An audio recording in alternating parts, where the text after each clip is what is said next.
Oh, what is going on, YouTubers? Let me check something here. Hmm.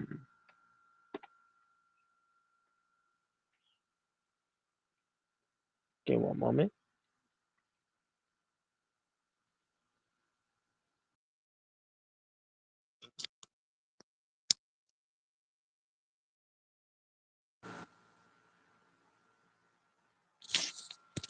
Hmm. Okay. All right.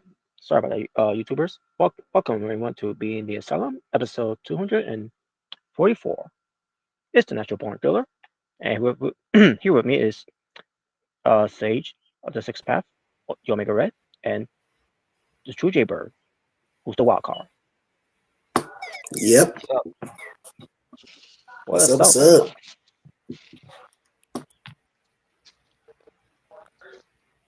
So yes, I'm sorry guys. We've been interrupted by commercials, so we will be right back to continue this episode of Being the Asylum because we couldn't get enough of commercials last night from SmackDown. It's all about sponsors. My God, man. You know, you should have went to commercial break right when AJ Lee came out. That's probably why I did the commercials in the first place, to avoid that. My God, man, I was insane. For a show, I thought SmackDown it was the most watched show. So we'll come to it. Because it was Chicago, last year's last time, on SmackDown. Sami Zayn getting booed like he's Hulk Hogan. Brock was so surprised. Came out of nowhere. And then you have the worst kept secret of the return of AJ Lee. Oh yeah. Yeah, the sellout. The sellout's wife. And apparently, someone who's overrated, who hasn't been on, been talked about in WWE for the last 10 years. Yep, exactly. Yeah, I never got the hype for her. Wow. Meanwhile, you want to talk about overrated? Meanwhile, you got the belts being shoved down our fucking throats, but they're not overrated. I would say, especially it's Nikki. all about that. Especially in, it's all about that breaking bone. Oh boy. I would say Nikki's been the most overrated fuck. by far. Well, because Bree's not even on TV, but still. No. Nikki's definitely the most overrated one so far. Yeah, instead we get, you can look, but you can't fuck.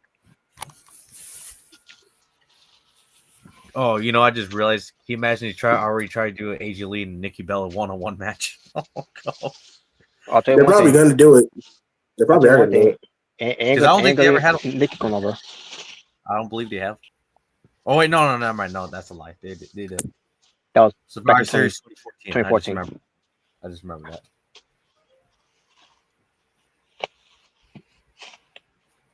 But yeah, we're gonna talk about AJ Lee right now because AJ Lee, after what transpired from class in Paris with Becky Lynch getting involved with CM Punk's matches, that she shouldn't have got involved, which was a part of the story about what was going to lead to, and then what happened on Raw when it comes to Becky and CM Punk having the back and forth, and Becky kept pushing his buttons to the point where it's going to lead to AJ Lee returning, which we all thought is it really gonna happen? Especially me when it came to it. And then I came to him going to SmackDown, which was in Chicago, and they played up perfectly with the way they did, minus that boring Rollins. I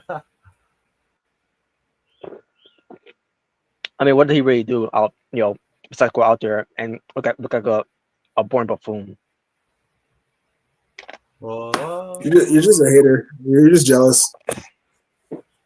Yeah, you're just jealous that he has a life that you wish you had. Wow.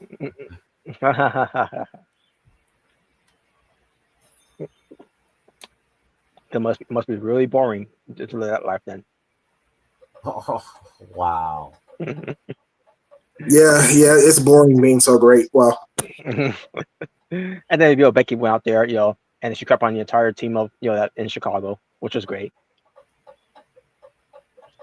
Which was great. I mean, I'm just saying with her the being a heel. sock, the sock. I'm just saying with her being a heel. Yeah. Now if she went to Kansas City, trashed the Chiefs, that would have been great. That would have been great. Oh yeah, that'd be great too, probably. Which, by the way, they lost to the Chargers. I'm like, yeah. Yes, the Chiefs lost to the Chargers in the first game of the season. I was so happy. Oh wow. Well. Yeah, Robert, remember last year when people were saying, "Oh, Patrick Mahomes and Travis Kelce were the next Gronk and Tom Brady"? Yeah, so much for that. Well, they were proven wrong. Oh yeah, they got proven wrong, all right, when they lost in the Super Bowl. Yep. But yeah, but Becky was taking in all of of the heat she was getting. I don't think she was expecting that much, but she still kept it going along with it. So finally got CM Punk coming out, and then Becky continued to push his buttons, and Punk basically saying I could have my sister who was there. Got to you. I could give a call to Bailey, and give a call to the Eradicator, Rhea Ripley. If it wasn't AJ Lee that was going to return, I actually thought it was going to be Rhea Ripley after the whole thing that happened on Raw. Yeah, the interaction on Raw. Yeah, I thought so too. But I think the moment he mentioned Rhea Ripley, I'm like, okay, now we're definitely it's going to be definitely be an AJ Lee return. We're just waiting for it to happen. And then Becky, kept on pushing his buttons. She hit him again, all that, and stopping all that. And the one thing I always notice, because I didn't notice it on Raw either, but it happened again on SmackDown. She's burying her head into CM Punk's chest. Who, Becky Lynch? Yes, like basically pushing him back with her head. Come on, wouldn't you want her head on your chest? Wow. What does everybody want? Hey. What does everybody need? Hey. I think it's great. But yeah, but all of a sudden, Punk leaves the ring and all that. So, and Becky's still talking trash. You're basically saying you're a disgrace to your city, wherever your city, and blah blah blah. And then Punk finally said, I will never lay hand on a woman. Well, Bethany will say otherwise, but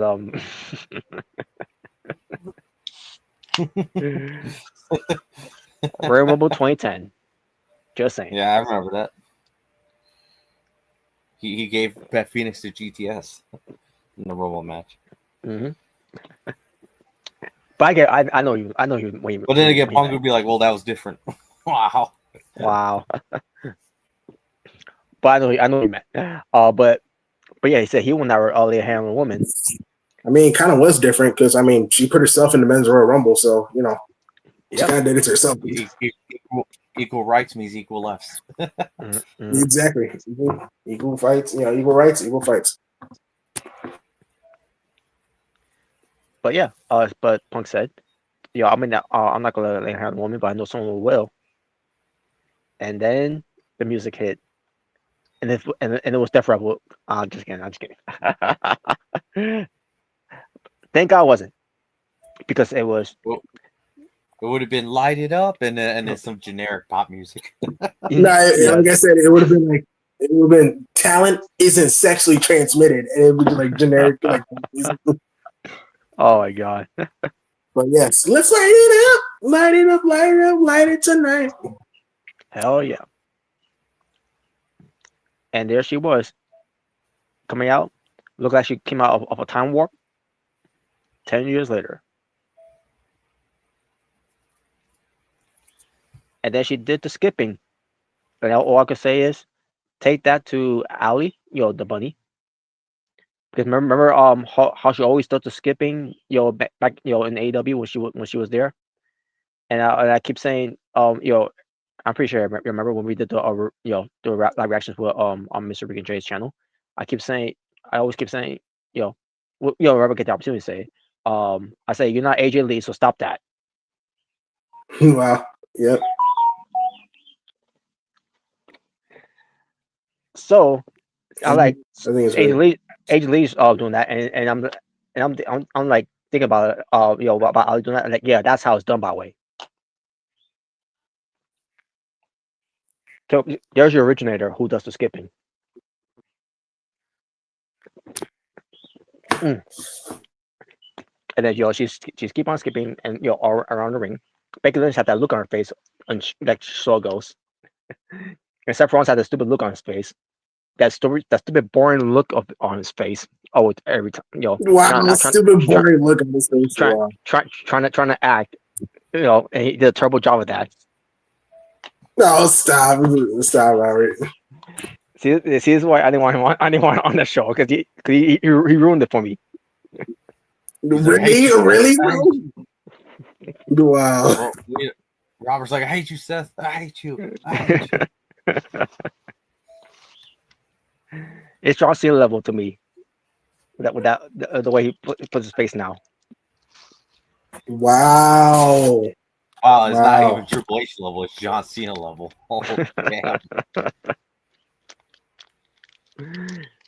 So AJ Lee gets in the ring. Becky is cowering away, but then she's still staying her ground because she's supposed to be the man. For someone called herself the man, she sure as so I was checking her boots, which John Cena calls herself for fucking boots, but anyways, but exactly. So AJ Lee does her thing, sitting on the ropes like she always does. I like there it is. There it is. But anyways, but they went at each other. Well, most of AJ Lee did.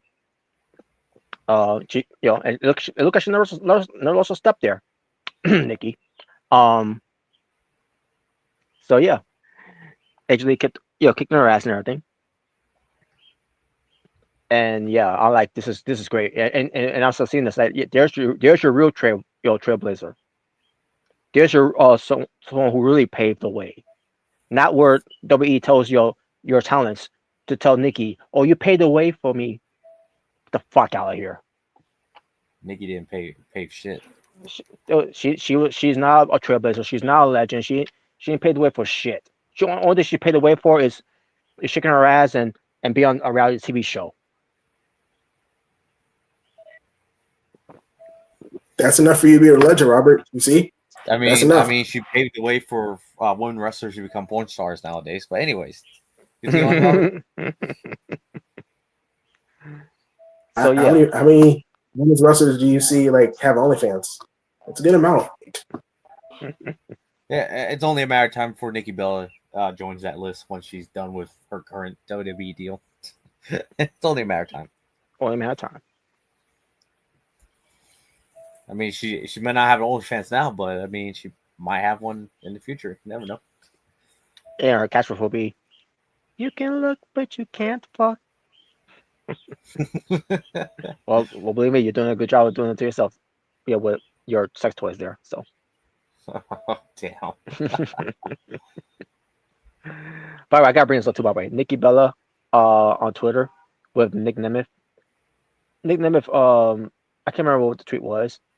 Nick Nemeth was basically saying something to Nikki, whoever, because they missed if I remember, they missed to go out until Cena got involved. Coincidence? I think not. But it's not about Cena. But Nikki said something about not interested. Something like that. I can't remember what the tweet was. I could find it later on, but then Nick said, "Oh, I'll start. I'm sorry. I have to use Brie." And I'm like, I'm not. No, Wow. I get what he's doing there and all that. I'm like, I'm saying myself, you're going after Brie, who's married to Bryan Danielson, who you're buddies with. Yeah, I didn't understand. I didn't understand what he was going with there. I don't know if he's trying to get back together. I don't know if he's trying to get back together with Nikki, and then he got shot down because of that. I don't know. I don't know what the deal that was, but at the same time, it was clever too the way he tried to play it off that he was talking about you, Nikki. But anyways, but back to AJ Lee. So yeah, the point is AJ Lee is a real trailblazer. Someone that should be more influence in for the women's wrestlers in WWE. And not just for WWE obviously, but but maybe we're talking about WWE here. That's AJ Lee. It was never Nikki Bella. It was never Brie Bella.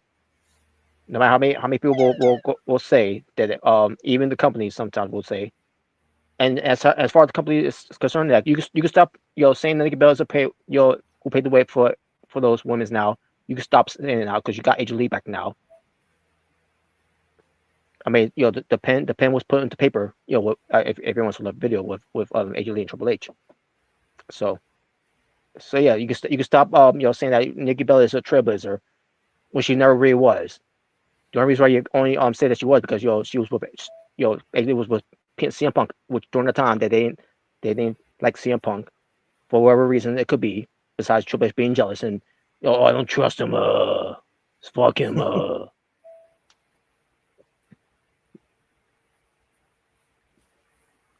But even I'm pretty sure Stephanie does even feels some way about AJ Lee as well.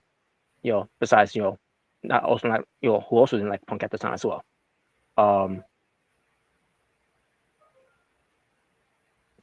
But either way, but it's great. But besides the point, AJ Lee is great. It's great that she looks great. We all know she looks great. We saw pictures of of her, how she transformed her body. We always kept up with her, even though she was no longer with the company for the last 10 years, and it's good. And she came back. She never lost a step. She still, can go at the age of 38. Looks great, looks amazing, and we'll see what happens with her. Going into WrestlePalooza because it's gonna be a CM Punk and AJ Lee versus Seth freaking boring fucking fuck you Rollins. Wow. And Becky Lynch. So you're just a hater, Robert. So yeah. And that's my thoughts about AJ Lee returning. How you guys feel about it? I mean, I know you're excited. But I want but let your agreements let out about it. I didn't really care that much. I thought it was overrated. Nikki Bella is the real trailblazer. I didn't care. No, seriously though, I popped. I marked out when AJ Lee came out. It's like, yes, it's confirmed. It's real. Because at first I didn't believe it. Like I didn't think, I don't know, maybe it'll probably be Rhea Ripley or someone else. But no. Once I heard, let's light it up, I was like, yes, it's real. But she looks the same, man. She looks the same. Yeah, she still looks great, man. For age, like she still. Yeah, she still got the abs. Yeah. Hell yeah. Yeah, man. CM Punk is definitely one lucky man. Hell yeah. Yes, he is. And she never had a kid. Oh, wow.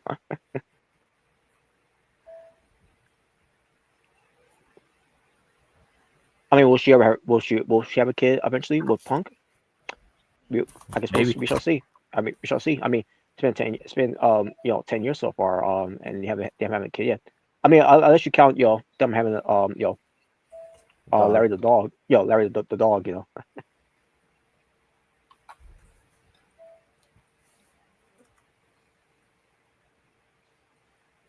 But yeah, man, it's good to see AJ Lee back.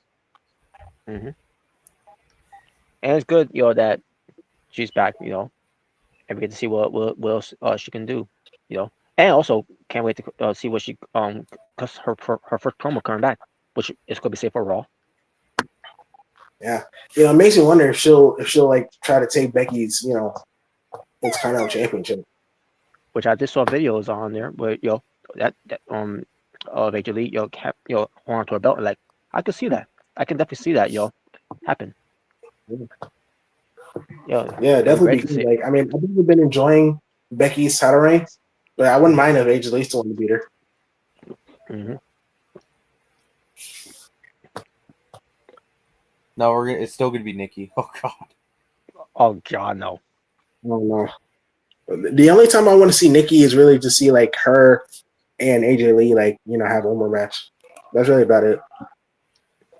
I wouldn't mind if they actually revisit that feud. And what AJ going over?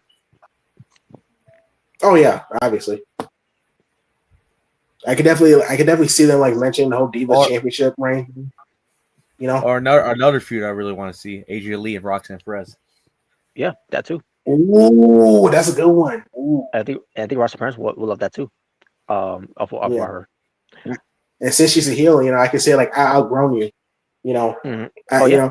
I can see her like pulling like a Jericho, like I wanted to be the next AJ Lee, but now yes. now I see the focus on being the first Roxanne Perez. I think that'd be pretty cool, like cool segment, cool promo to do. Mm-hmm. Oh yeah, I agree. Yeah, so it's good to see AJ Lee. It's good to see you back. Yeah. And when it comes to AJ Lee and Nikki Bella, when it comes to the Divas Championship reign, no matter how many times WWE will say, Nikki Bella has the longest reigning Divas title reign of all time for being AJ Lee's record, doesn't really fucking matter, because at the end of the day, if you want to look at what comes to that the Divas Championship belt alone, who made it prestigious, who was in my opinion the greatest Divas champion of all time, that's AJ Lee. And Nikki Bella, because how long she held it, and because of whoever hold it so many times. AJ Lee made for the shit that she was given was the one who's carrying that division, because she is that division, no matter if it is the Divas or the Women's division.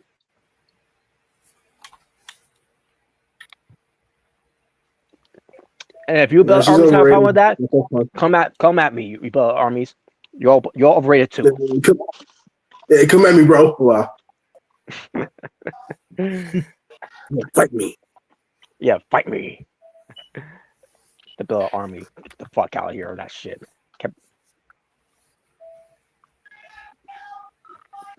But anyways. The Bella Army for life. Wow. And it's a good thing that WWE still kept their their full plan to bring it back AJ Lee, despite Matt Riddle's stupid comment. Oh yeah, I heard about that. Oh yeah, I heard about him talking about Punk and then talking about AJ Lee. Yeah. Yeah, he basically called her.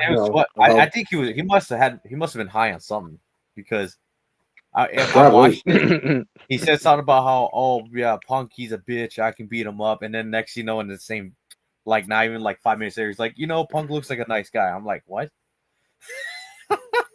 It's like, wait a minute, hold on. What? So you say he's a bitch, you can kick his ass, but then you're gonna say he's a nice guy?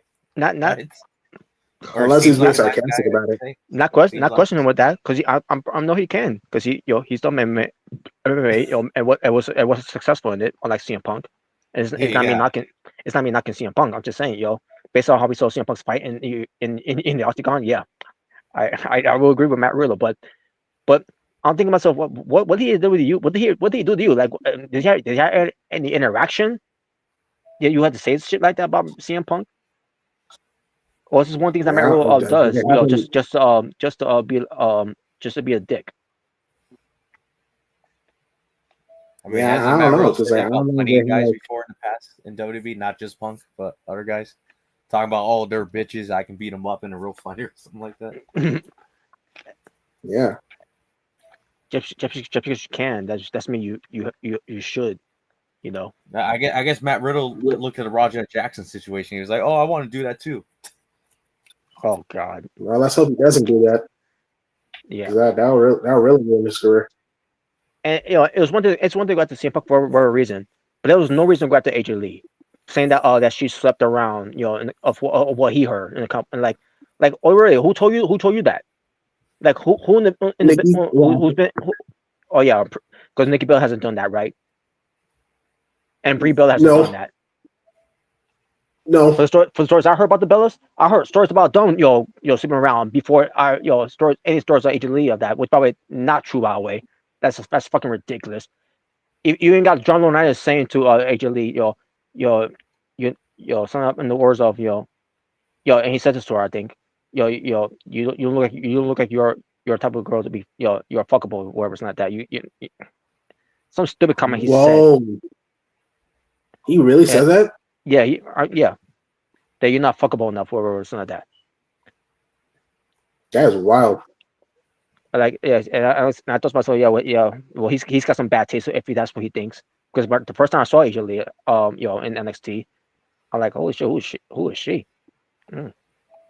Yeah. I'm not into nerds. You know, I'm all for people power. And I could tell she was, I could tell she was a nerd too. Like just the way she was, she carried herself. Like, oh shit. Yeah, of course, the doors will like that. Wow. But she's not fuckable according to this loser who's done some sexual allegations with Vince. Who's a rapist? First of all, I didn't do anything. I believe in people power. Especially look at models, to go for the D research,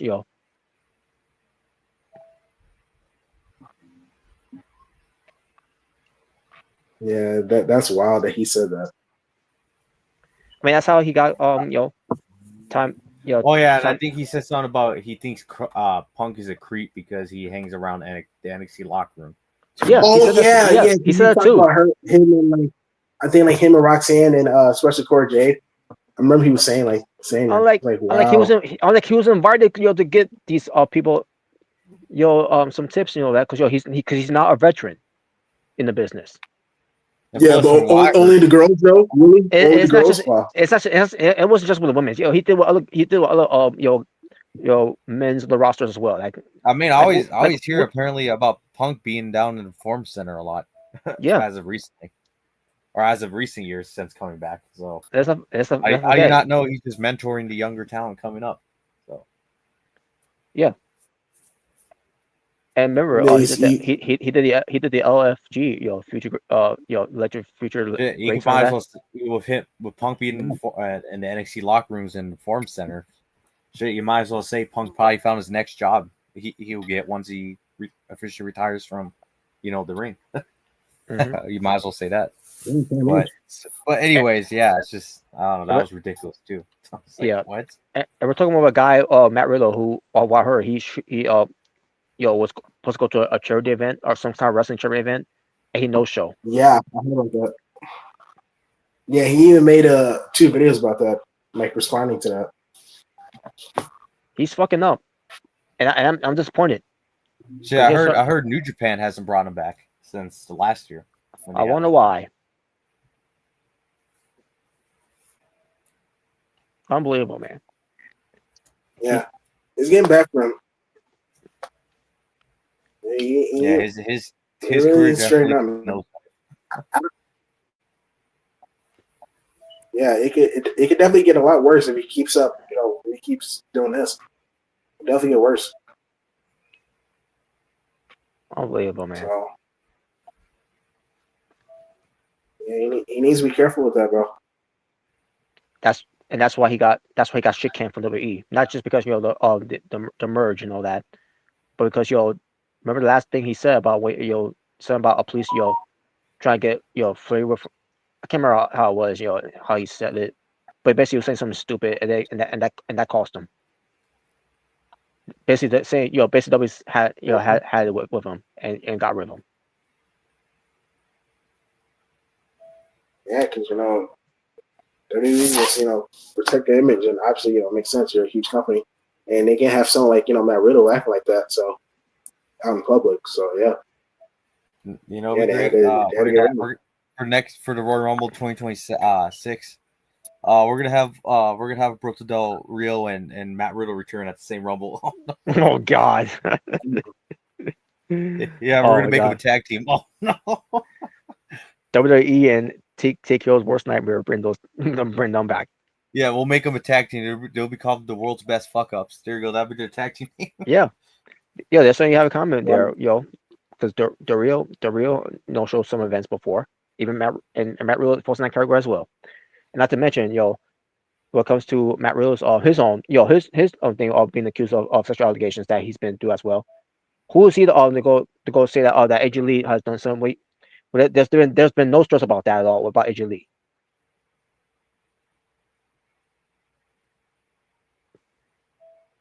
Yeah, I don't get it. Yeah.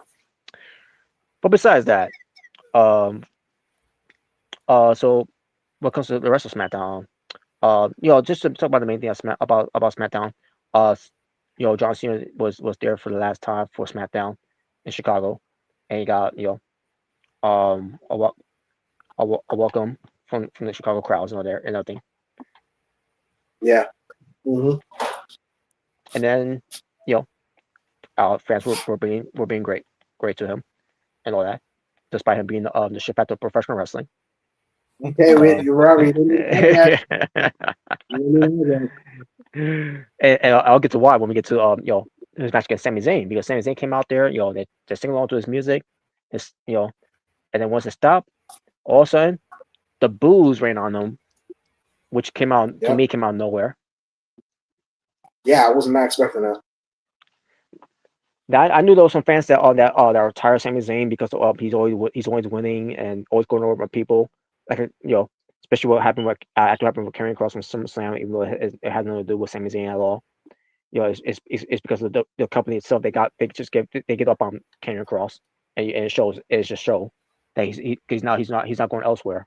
He's been in GCW. He's going to the House of Glory. He's going to other any promotions. That wherever he lands. As being Killer Cross. Yeah, he's going to he's going to do great things. Despite company being a fucking idiot, letting him go.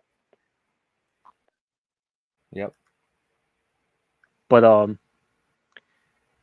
or it could be some fans are upset that Sami Zayn won the United States Championship, and burying Sosakoa, even though WWE has been was doing a great job doing them themselves. They didn't need Sami Zayn to do it.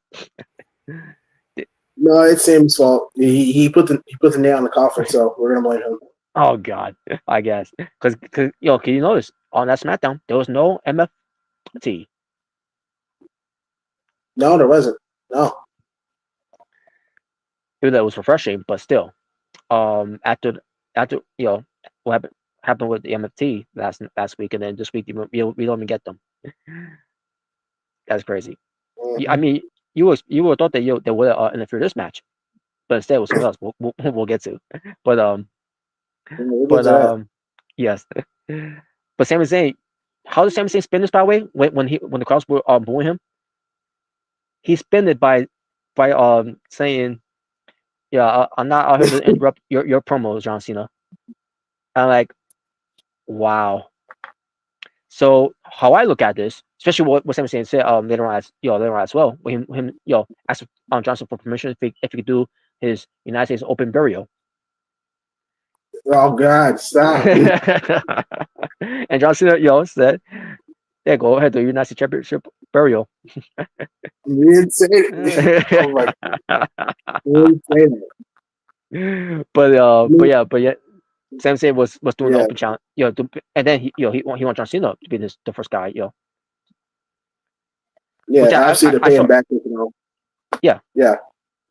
Which I expected he was going to challenge Cena because Cena's right there in the ring, all dressed up and everything. I mean that's how Cena all dressed up anyways. But and also because 10 years ago, like that was Sami Zayn's main roster debut.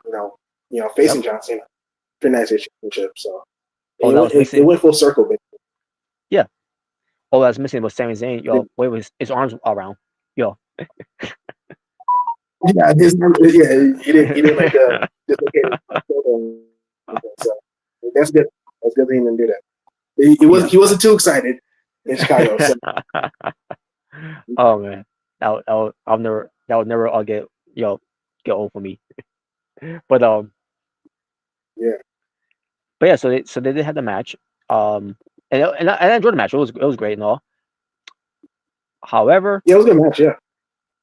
Cena doing the on the moves, the pay, when it comes to his rivals, like the pop powerbomb, like he didn't even do that right. Like, what the hell was that?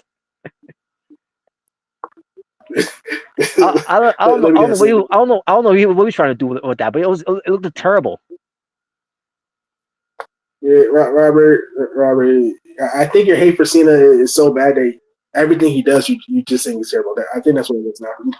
Yeah. You're blind. You're blinded by hate.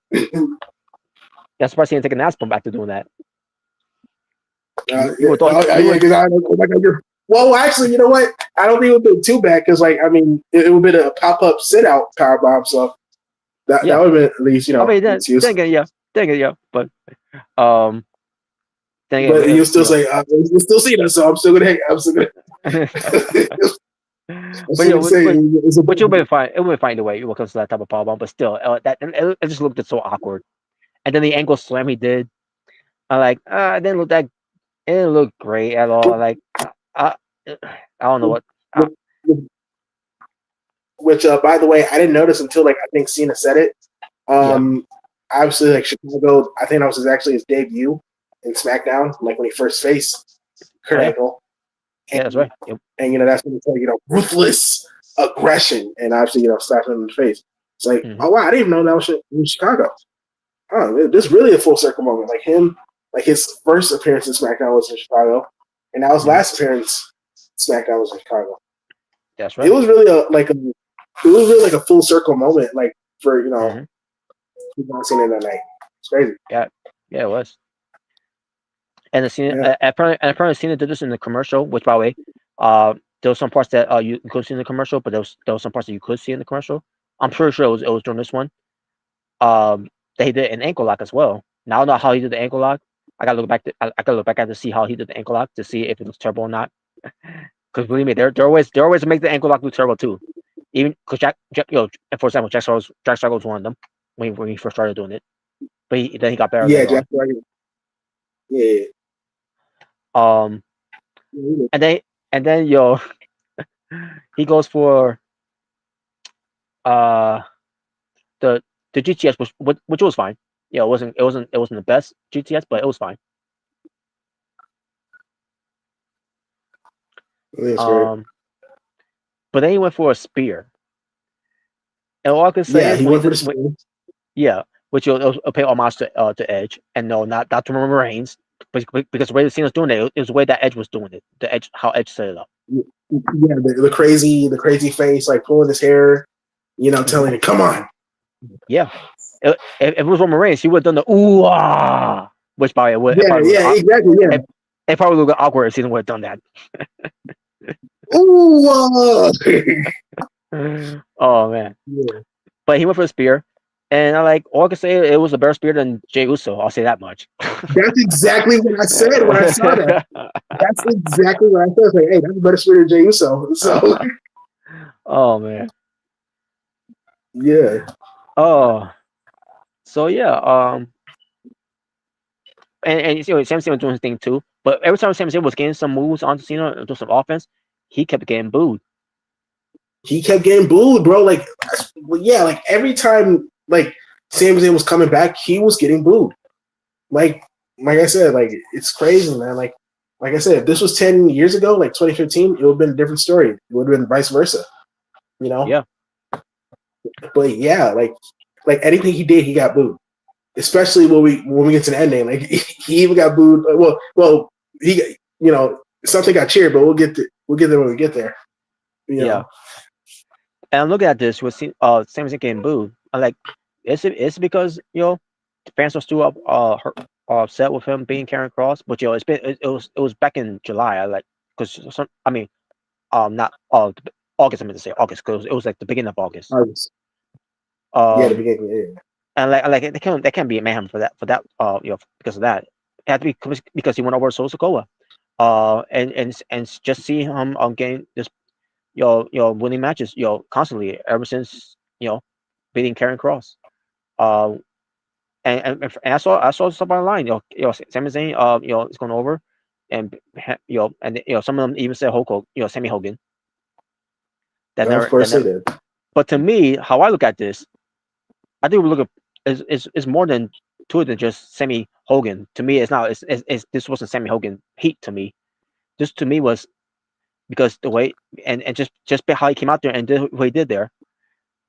It was more to of a Sammy Cena more so than Sammy Hogan. Wow. And it's kind of ironic, how ironic since John Cena's right there, Yeah. it's crazy, man. Like it's crazy how the roles have reversed right now in 2025. Yep. Now we'll see let's see if it carries on next week on SmackDown. I like maybe I'm just giving them the benefit of the doubt because it was Chicago and all that, and Cena, this was the pro Cena crowd. But we'll see what happens next Friday if it carries on. Yeah, because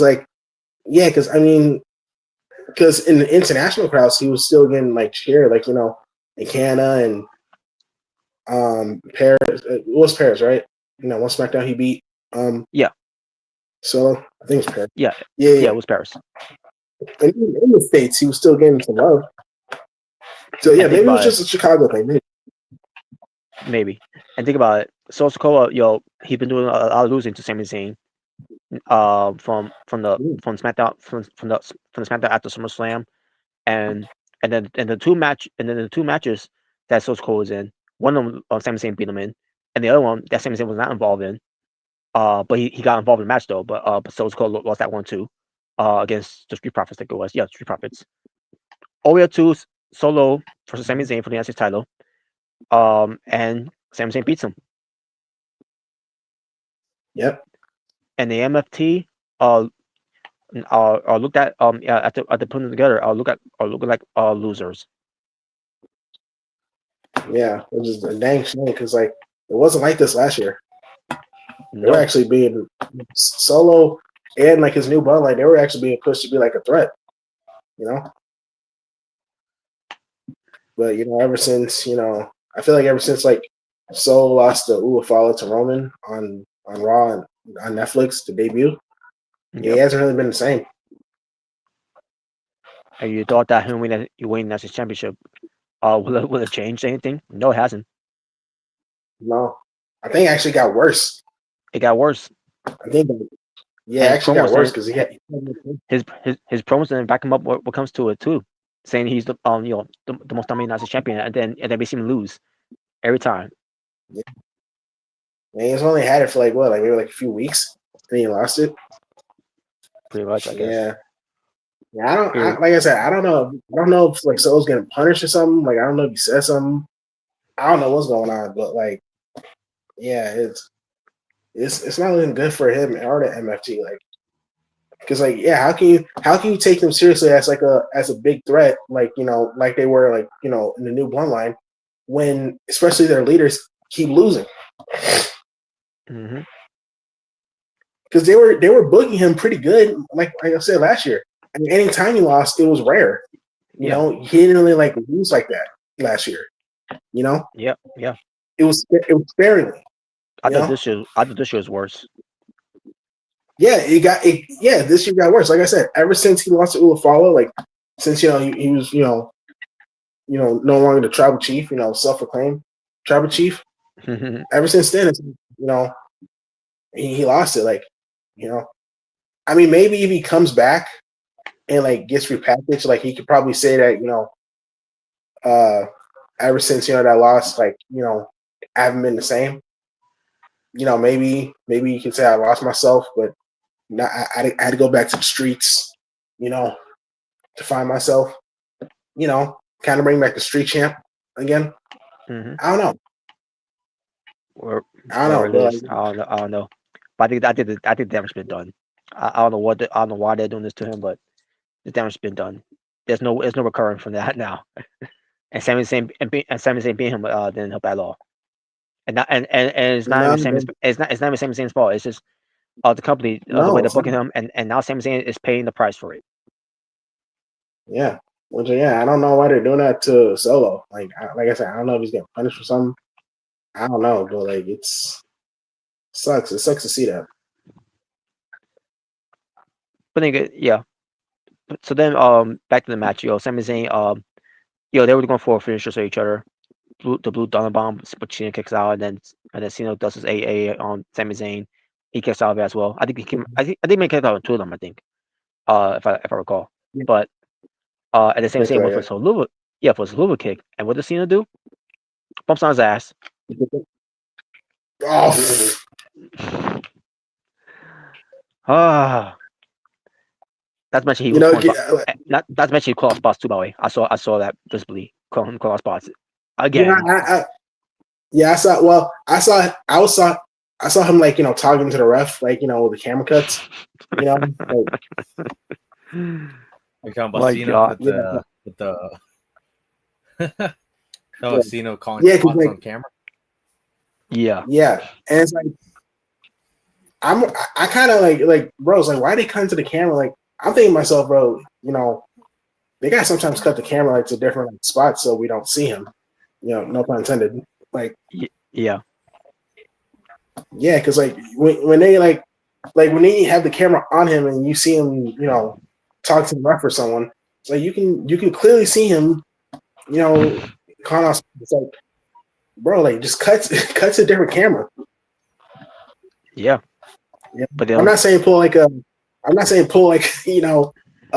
what's his name? Kevin Dunn. I'm not saying like pull a Kevin Dunn, have like multiple like quick camera cuts, but no. like No. Yeah. no. But like, sometimes you gotta cut to a different angle. Oh, Jesus Christ. What? Oh my God. We'll Read the comment. I'll dive into that a little later when we talk about AEW. What comes to the All Out show? Did you see the I mean, I don't know who he's referring to, but it's probably a certain goon. Oh, him? Oh, I was thinking of someone else, but Yeah. And believe me, I'm trying.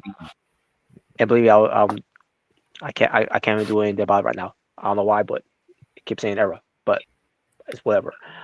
You can't shut me up though.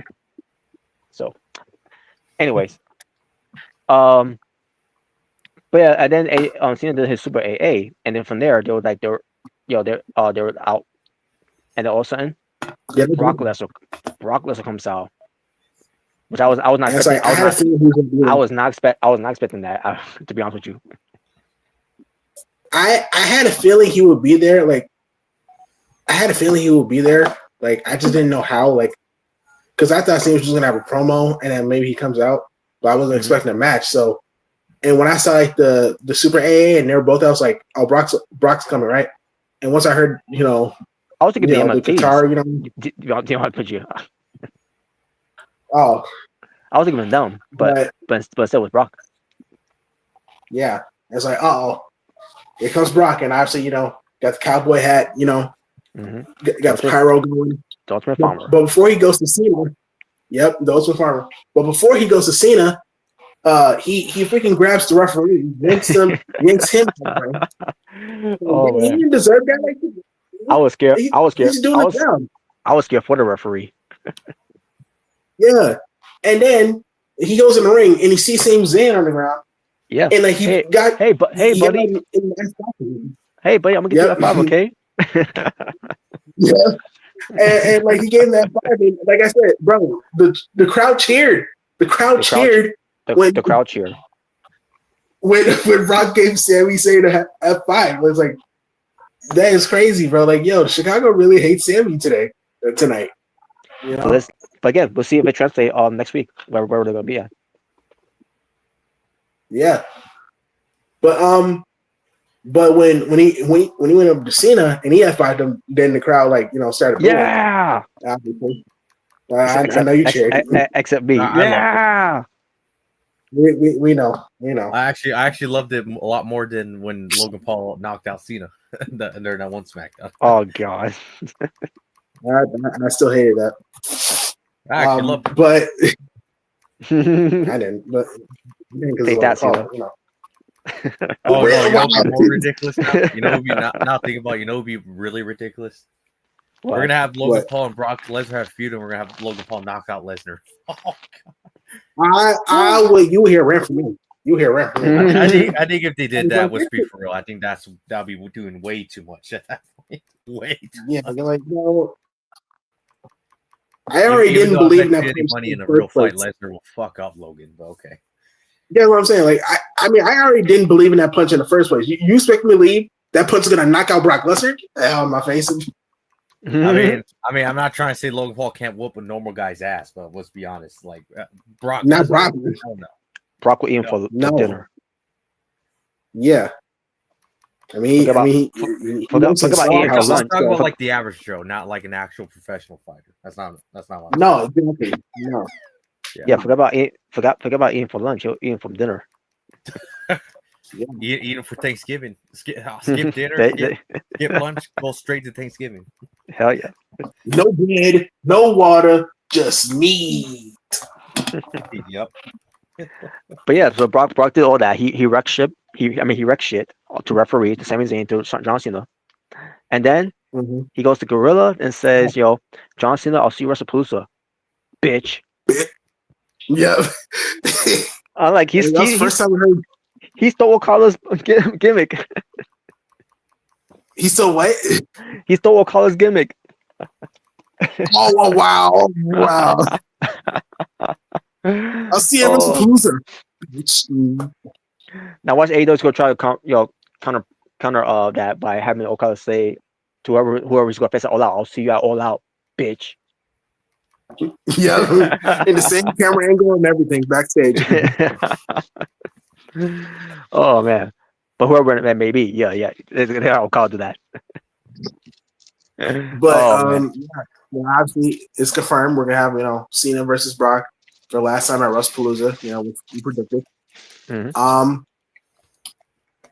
Yeah. Now, when I was thinking about this, like, he's gonna show up next Friday, And I Brock doubt, Lesnar? on SmackDown, and I doubt he's gonna tell us why he's doing this to John Cena. Because if he was I was just gonna say that. Yeah, because if he was gonna tell us why he kept attacking Cody Rhodes, what makes you think he's gonna tell us why he's doing this to John Cena? I was just gonna say that because, he didn't. I mean, every time he's, only happened twice, but anytime he's appeared, he's only F5 John Cena, and never explain why. Mm-hmm. Now you can say, at least you can have a little excuse of they have a lot of history with each other, so yeah, But I need more than that. I mean, obviously, yeah, that's what I'm saying. But Cody, Brock and Cody was a different. That's what you say. Why does Lesnar care about what Cena did to him back in 2003? Now that makes no sense. Now, I could see him if they were to explain I could see Brock saying what better way to end the John Cena retirement tour early, by the Beast Brock Lesnar. That makes this. Yeah, let's do it. We did hey, I'm here. You're here. Let's do this. That'd be funny if we do that one more time. That'd be hilarious. That would be. But I mean, that'd be the only logical explanation. It's he wants to retire him early. Yeah, I can see that. So I can see that. Will you say that? We'll see. We'll see. We'll see what happens. Unless he wants to cut a promo saying, "Yo, you want me? Here I am." Because remember, it was Triple H who said John Cena, requested. Oh yeah, that's right. To wrestle Brock Lesnar. Oh yeah, that whole thing I was going. Yeah. The whole thing where it was Cena's idea. No, it wasn't. And even if it was you got the power to really do something about it. You and Nick Khan, and TKO really, they have the power to actually make it happen. So yeah, and obviously they did. So yeah, they're definitely making WrestlePalooza seem like a really big show. I mean, we got EO versus Stephanie for the wow. What? Jordan. And, Oh wow, it would have been funny if when CM Punk said, "I don't hit women, but I know someone that does." And I hear voices in my head. Oh yeah, he ain't afraid of RKO women. So You know what would have been an ultimate heel move? Randy Orton gave Becky Lynch a Punk kick. Oh my God. no. Last time he laid a hand on a woman was Alexa Bliss. Yeah, that was the last time. Yeah. And we all thought at the time when Randy Orton returned, the same night that Punk returned, I thought it was going to build up with something with Randy Orton and Rhea Ripley. Remember that interaction they had on Raw, and then it was going to eventually to Rhea Ripley getting RKO by Randy. Never happened because he went to SmackDown. Like, well, so much for that. I think it would have happened.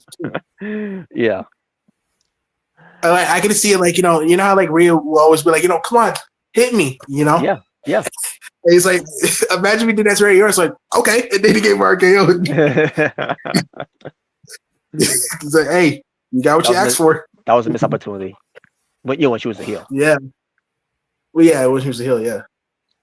But yeah, WrestlePalooza is looking pretty stacked. Like I said, Io versus Stephanie. Yeah. We're most likely I think that will change though. Once we get to Raw, because I did go add Roxanne Perez in it. Oh, you think so? Okay. I'm not getting my hopes up to they might do it, but we'll see because they're gonna have a contract signing to make it official. But I think Roxanne Perez is going to interrupt whatever, and we'll see. We'll see how it turns out. No, they're gonna swerve everyone. They're gonna make it look like Roxanne Perez is gonna be added to it, but they're gonna add Nikki Bella into it. Oh, get the fuck out of here! Oh no! Even worse. Ash for Elegance goes. Not a chance. But yeah, but at that performance, Nikki Bella on Clash in Paris. Yeah, I don't think so. Tony Khan should have stood on business, kept All Out for the same time. He takes an L for that. Again, we'll dive more on that later. Well, I mean, then again, it's a competition though. I don't think that's really even the competition. I think the competition is what people would rather pay for $40 to watch All Out or $30 to watch WrestlePalooza. Yeah, I think that's the real competition right there. Honestly. Yeah, to be honest with you, if I was the one had to choose which one, if I were watch I'm gonna be working that day, but if I were to be to choose which one, I'm choosing WrestlePalooza. At first, it would have been All Out, but based on how they've been booking the shows, which we'll dive more that later.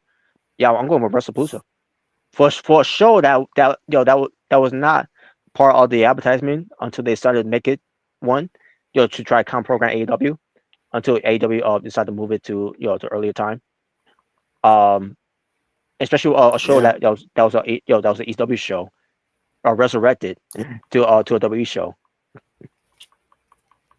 Yeah, because we totally haven't seen that before. Wow. Yeah, but WrestlePalooza is looking promising there. More so than All Out. Yeah, at least they're like booking it to make it seem like a really big show. Like they're actually like they're doing a decent job and making you want to watch it. Like especially with the match they're gonna have. Yeah. Yeah, I'm trying to say I'm living up my nickname of Natural Born Trader. No, AEW betrayed me. Yeah, AEW betrayed me. They stabbed their backs on me. They stabbed me in the back. Even though I still watch, I'll try my best to support someone I do like on all their shows. But I'm sorry. As of late, the Dynamite shows has started to bore me now. Yeah, I've been looking at the clips, because obviously, that's how I can watch it. Like, one, they've been getting kind of shorter, and two, some of the stuff I've been watching, hasn't really like got my full attention. Really, like, no, it really hasn't. So, I'm just being honest. Besides maybe FTR versus Copeland and and Cage.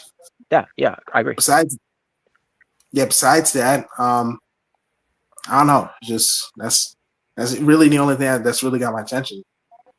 Yeah, that's really about it. No, you're a traitor. Wow. Now, also, I gotta bring this up. It wasn't just Seth Rollins who was normally on the show. Um, Michin normally too, by the way, and I got actually lost. No, of course. Wow, of course you are. And I also got to bring. You're just one of those guys who say, "Oh, she's only good to look at, but not good to watch." And I'll say this too, by the way. Kiana James finally, makes her in-ring return against Yeah, I know about this. Yep. against of all people, Michin.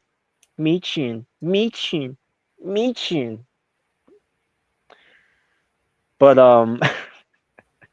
I hate her. But anyways, but Wow. hey, I know people are thinking, oh, where does all come from? So you hating her? I do now. I just do now. So accept it. Yeah, I just do. Wow. I just hate her now. Wow. Wow. No, I just hate her now. But so Kiana James, finally makes her in return against Michin. Bell rings. She goes to hit her with her bag, whatever, her purse, whatever. I'm like, why are you trying to get some squat bar already? Because you never know, it might be some a loaded bag in there.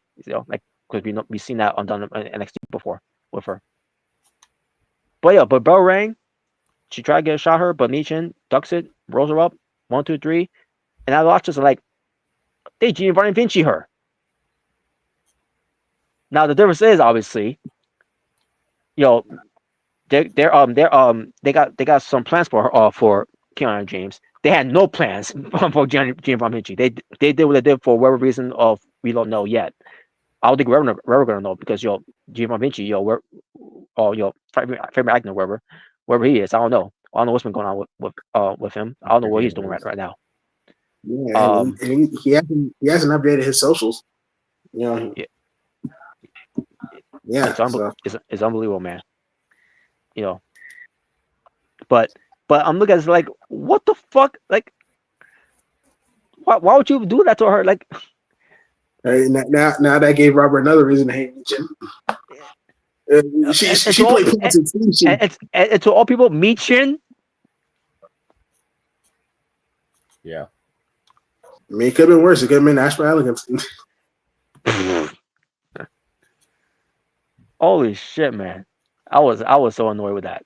Now, obviously, she'll be fine, obviously, because they're still pushing her heavily. And like what they did with Giovanni Vinci. I'm still waiting for that apology. I'm still waiting for that apology for that dumbass. And plus, she's more in the manager role, so Yeah. So that's the main thing. The main focus is Julia, so obviously. But it makes me wonder what's going to be the end game with all this, because it's not like Julia needs Keanu James to to get over. She could get over on her own. I think it's mainly because a mouthpiece. English is her first language. Yeah, that's basically what it is. Her being a mouthpiece, since Julia isn't that good in English. So. Mm-hmm. But still, no excuse how they're booking her too, where we barely see her on TV to find her women's national championship. Yeah, that's Becky Hogan's fault. Yes. But we shall see where it goes from there. I know one thing, Michin's done. So Michin, go back to NXT. Just go to NXT and stay there and remain there. Because no one cares about you on the main roster, let's be honest. I don't even care about you anymore.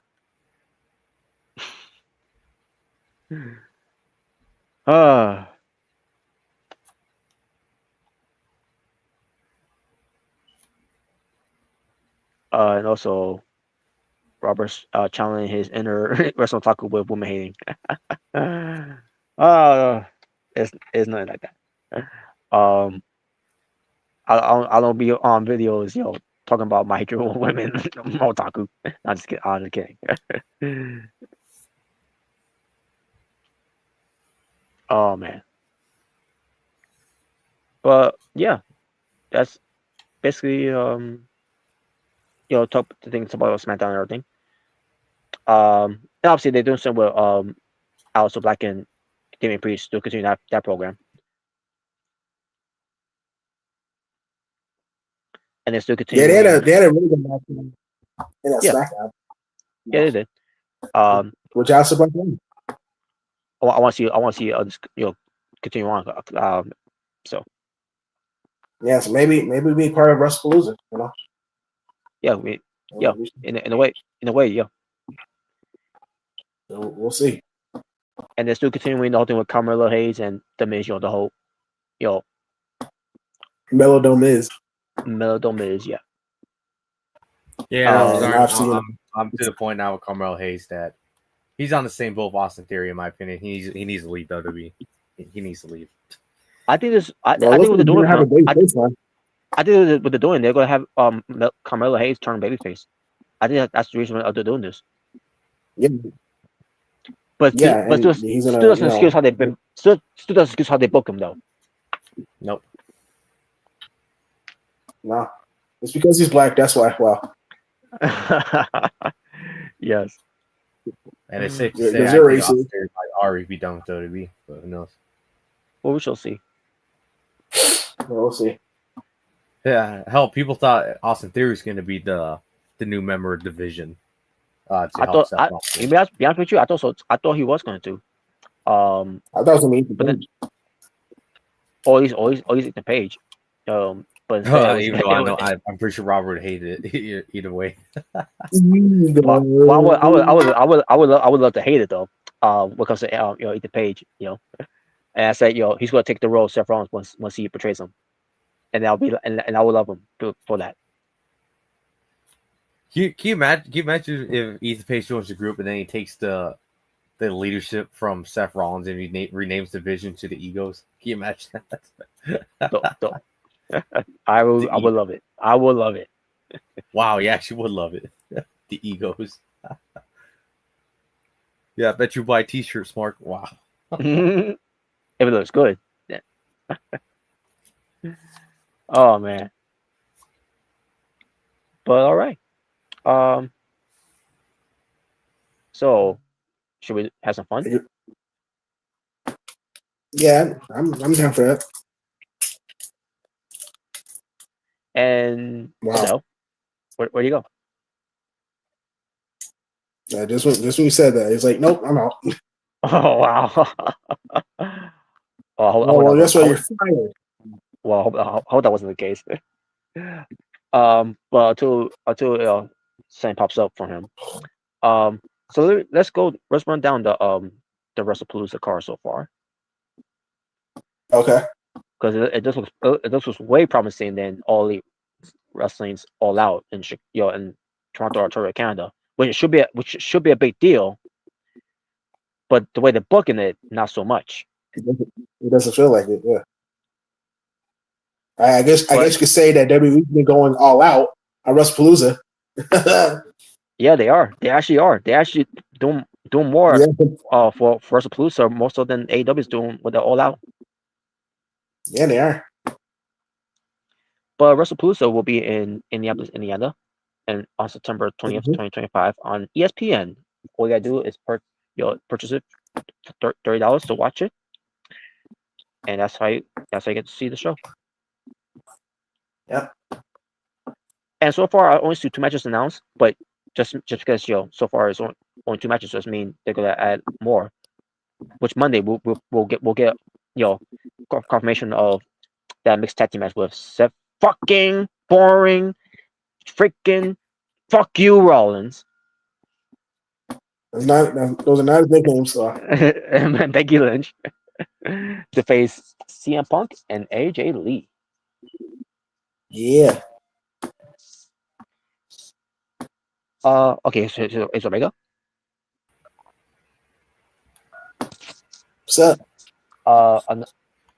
Another match that's added that could be added, I should say. It could be Damian Priest and Aleister Black, and I could see that could be like a street fight, whatever. Yeah, I can definitely see that. No, Yeah, it would be a last match. Oh God, a last laugh back. Yeah. or Alexa on the pole match, or Or 9 for 9 match. Yeah. oh man. But I don't know other matches I could add on here. But I know what matches are on here so far. Io Sky versus Stephanie Flair for the vacant Women's World Championship, which I could definitely see the spiritual threat, but we gotta see how it looks on Raw first. If Roxy Perez is going to be added to it. No, they're gonna bully her, and she's not gonna be added. Wow. And they will. I'm not surprised if they bully her. That another add her in there. Yep. I could also see this match a match could be out here on here. The Usos, the arena the Usos to face the Bronze, from the Vision. I can see that too. Yeah, I can definitely see that being a match in the Wrestlepalooza. Yeah, how you come back? The reuniting of CNE, from AEW, come back over the reunited of the Usos. Wow. I mean, But anyways, I could also see if they do it, with I can see Bailey returning to Raw to screw over Valkyria, with her split personality, where it's going to be. Yeah, I can. Yeah, because Lyra's gonna have a match with the Roxanne next week, right? Yeah. Yeah, so I can definitely see either maybe Bailey gets involved, or maybe a vignette distracts her or something like that. Something like that. Something. Yeah. And that's how Roxanne gets a win. Yeah, because we didn't see a vignette this week with Bailey. Oh yeah. There was no vignettes.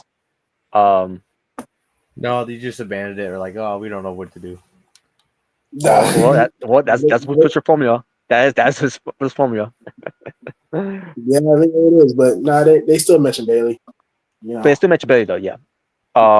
Yeah. But so that could be the match if it ends up being as well. Bailey versus Valkyria on Wrestlepalooza as well.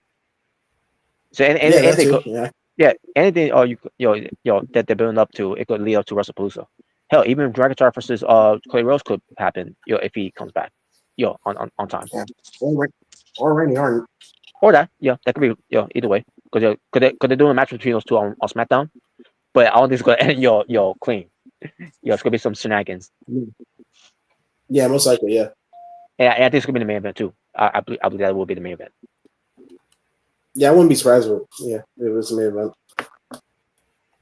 And then there's one match that was announced, because of Brock Lesnar, which obviously John Cena versus Brock Lesnar, which we already knew that was going to be the match.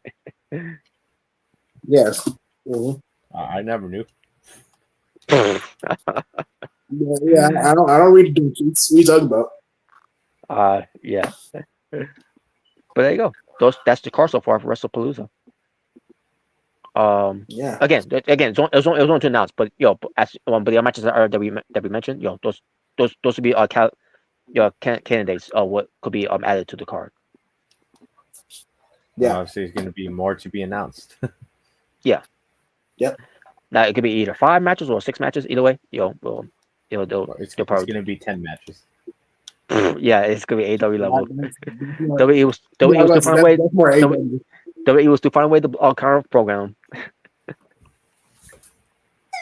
Well, I mean, they're kind of doing a decent job, what they're doing. So I don't know. Yes, they're even going to counter program the prices. I agree. Well, I mean, if you had to choose whether to spend $40 or $30, I mean, where are you going to choose? Oh man. All right. So, ready to have some fun? I still don't really feel like choosing any of the prices, because what the fuck? Oh yeah. It's just... But yeah, NXT will still be on Peacock, so because they're yeah, NXT still gonna be on Peacock at least. So. Yeah, for No Mercy. Even though Rob ain't gonna watch it still. Wow. Even though I can watch the shows, but I'll watch the PLEs though. Sure. Wow. But as far as NXT Homecoming, I'm interested to see what they do over that because they're gonna be in Full Sail. I hope they better Yeah, bring I'm back really the old excited. stage, the old look, the old setup. I At agree. least just for one. Yeah. Or maybe maybe they'll have the old stage, but obviously with the current logo, which obviously. Yeah. Oh yeah. I wouldn't mind. Bring back the old logo. You know, just bring back to how it used to be. To make it feel like it's Yeah, that type of Homecoming for you for Full Sail. I could ever see like some old like NXT guys, making appearances. Yeah. And yes, Robert, that's probably going to include Triple H as well. Yeah, I know. Obviously, since he is the founding father of NXT, whether you like it or not. Yeah. So I see where we go though, but do you with you? But I mean, he could. I mean, maybe, doesn't maybe, mean Willie Regal can't appear. I mean, yeah, maybe he'll be there too. You never know. and Sami Zayn, maybe he'll get cheer. On that show, it's if it doesn't follow up, after what happened in Chicago. maybe Sami Zayn, Kevin Owens, maybe. Well, I guess if we see Kevin Owens there, if he's able to make it. Yeah. I just remember one. Your boy Seth Rollins, since he's the first ever NXT champion. Yeah, he's the first NXT champion. We can see Big E. Being we need to have a backstage segment with both Seth Rollins and Ethan Page just to make Robert stay happy. Oh God, I could. I would not. I would actually laugh at that. It would be a great moment either way. And I would say, yeah, Ethan's better than Seth, but I still hate you. I still hate you, Ethan.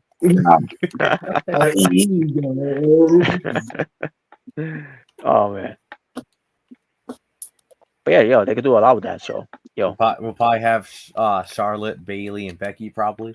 And by the way, Charlotte Jogo Gamer, he said best. Beth Rollins. Wow. but yeah, like I said, Becky, Charlotte, Bailey, because three original and then four horsewomen. So, and then obviously they'll probably mention Sasha Banks like she's out here, she's out somewhere being a CEO of some company. I don't know. Yeah. Oh man. So yeah, I mean, there's a lot of possibilities what could happen with this show. Mm-hmm. Yeah. Especially no way, Jose. No way, Jose. Oh yeah, can you imagine to bring up? Can you imagine? That'd be hilarious. I just realized what they could do. They could do like a battle royale type thing. You remember how Monday Night Raw had the battle royale, the classic? Oh yeah. Gimmick I know. Yes, I know what you're talking about. yeah. NXT should have one. They should bring back No Way Jose. Oh man. Let's see who else did he have? I don't know. Mason Ryan. Leon Ruff. They could bring him back too. Oh no. God. Who else? The Scripps. Mark Sullivan. They can bring him back for one night too. Scripps. My God. Bull Dempsey. Scripps. Yeah, they can bring back Scripps. If I remember saying Bull Dempsey. Bull Dempsey. Yeah. Bring back him. I can see Killian Dane. I can see Killian Dane coming back. Oh, you're Killian. Oh, Killian Dane. That'd be something. Yeah, it'd be cool if they actually had like a gimmick battle royal with like the NXT alumni. Bring back Eric Young for one night. Oh yeah. I agree. Lana was part of NXT and Full Sail for a little bit.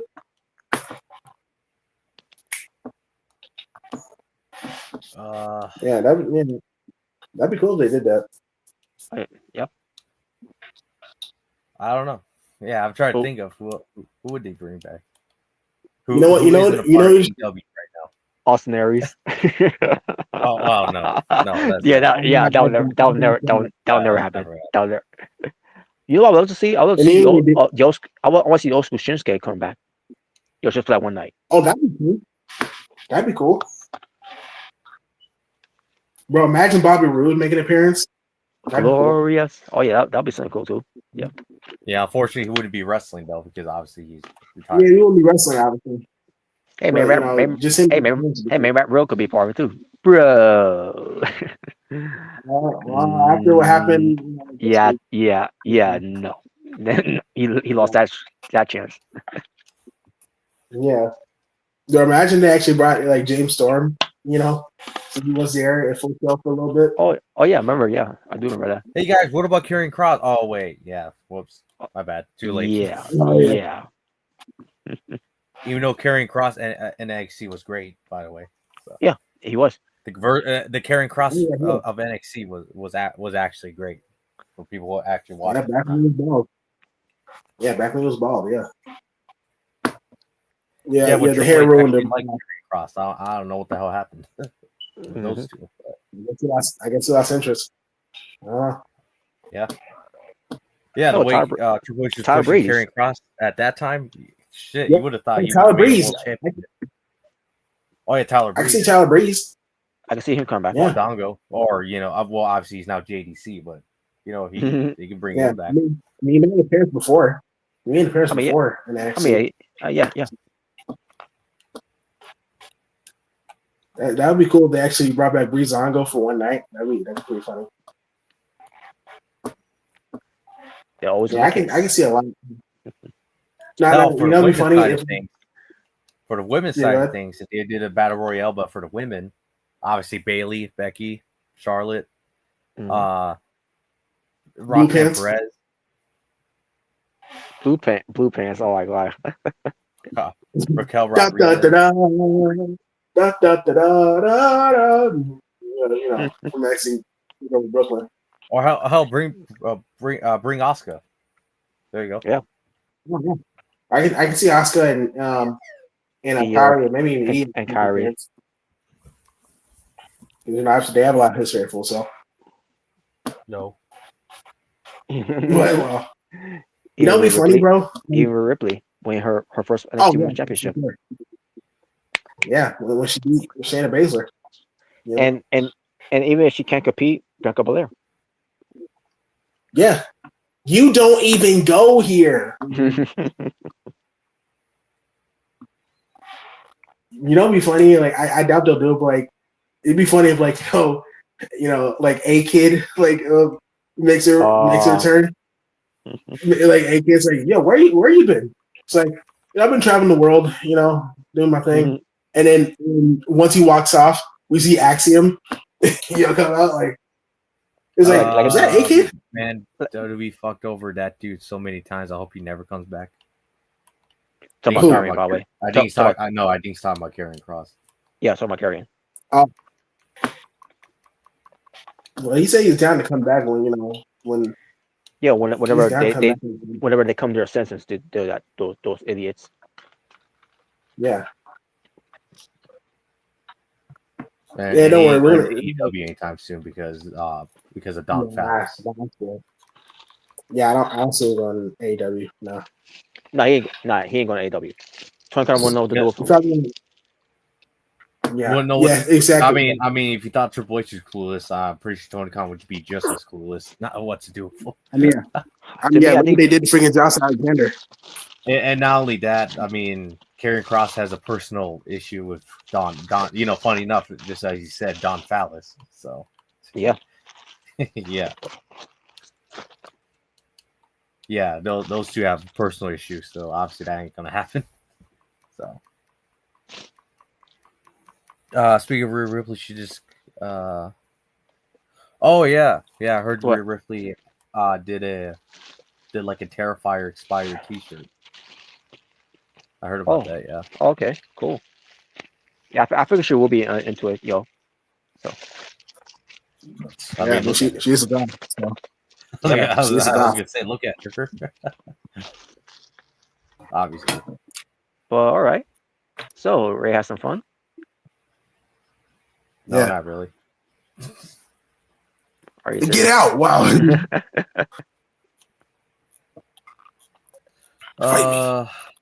Let me pull it up. Give me a sec. All right. Blue pants. Shut up. Wow. Yeah, Blue pants was never over, according to Vince Russo. Yeah. Well, Vince Russo said that? Nah, I'm just kidding. Yeah. But it wouldn't surprise me. It wouldn't surprise me if he did say that. Yeah, I wouldn't be surprised if he did say that. Yeah. Jaybird, in the words of The Rock, Shut up, bitch. Wow. Wow. Wow. By the way, The Rock. It's The direction Rock. you can tap. By the way, The Rock looks incredible. Losing 60 pounds, something like that, right? What'd you say? They look. Yeah, he definitely lost some weight. Yeah. Yeah, I think it's because of the movie he's making. Then he made the Smashing Machine. It looks pretty interesting. That's a movie off a UFC fighter. Yeah. Yeah. Smashing Punk. Yeah, I think bro. it's Smashing Pumpkin. Yeah. Yeah, bro. When I first saw it, if I'm not mistaken, is actually considered to be one of the founding fathers of UFC. So yeah, Oh, okay. or he's one of the reasons why UFC even got as big as it did, back in the day. So. Okay. So yeah. Yeah, when I first saw the trailer, like I didn't even recognize that was The Rock because he looks really different. Like if you look at the trailer, I'm not gonna lie, he looked like a Hispanic Ken Shamrock with all that. He actually does. Ken Shamrock. He looks like he's Hispanic. Like he does look like he's black or Samoan. Yeah, that he said that he I was like, is it just me, or doesn't he kind of look like a Hispanic Ken Shamrock? Yeah, that's crazy, man. That is crazy, bro. And how ironic, because they had a rivalry, for a little bit in WWF. Mm-hmm. All right, here we go, guys. Yeah, Let's have some fun. Yay. About time. Wow. All right. So here. No, it's good. Wow. Wow. But here we go. All right, but here we got YouTuber wrestling championship belts. Hold on a second. So we got these like Right, lower that. Yeah, sorry, continue.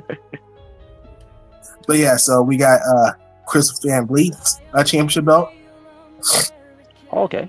We got Gorilla Position championship belt. Mm-hmm. We got Wrestling with Regret championship belt. We got the Normies Wrestling championship belt. We got the Grimm's Toy Show, YouTube Figures Heavyweight Championship belt. And we got the Stash Club Wrestling YouTube Championship belt. Okay. So for this one, you can basically pick like your top 2 favorite championship designs right here. All right. I'll go with Gorilla Position, and I'll go with Chris Van Vliet's. Same here. All right. I'll go with the YouTube Figures Championship from Grimm's Toy Show. And I'll go with the Stash Club Wrestling. I like how that belt looks. All right. That was something that Master Fan will happily wear. Yeah, we should have our own belt. I agree. All right. What's this here? All right, so here we got these teams right here of superheroes. Well, in this case, a villain for this one, but we got a Team Prep Time with Dr. Doom and Batman. Oh, Since, they're always ready for whoever. okay. They always got a backup plan, a plan B, if you will. We got a Team Strength with the Hulk and Superman. Oh, don't need to explain that. Can't go wrong with that. Yeah, we got Team Speed with the Flash and Quicksilver. Okay. And we got Team Magic with Doctor Strange and Dr. Fate. How ironic, they're both doctors. Yes. But both doctors. yeah, so for this one, you can pick like your 2 teams that you're picking right here. Your 2 teams. All right. Team Strength I'll go with, and I'll go with Team Prime Time. Same here. Team Strength and Team Prep Time. Right. Same as yours.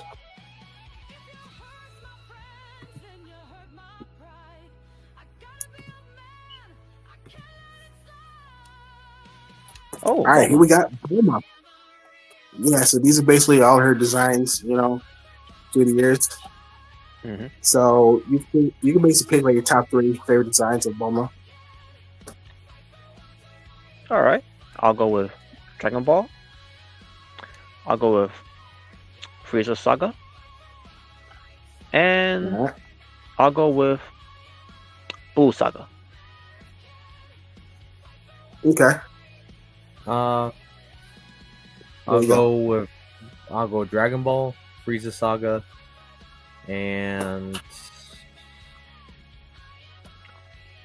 I'll go with the Android Saga. All right. All right. That's what For you me, I'll go rock the Dragon pro. Ball. Yep, Afro. Yep. She raised his what? Oh, I'll go with Dragon Ball, Android Saga, and Blue Saga. All right. Yeah.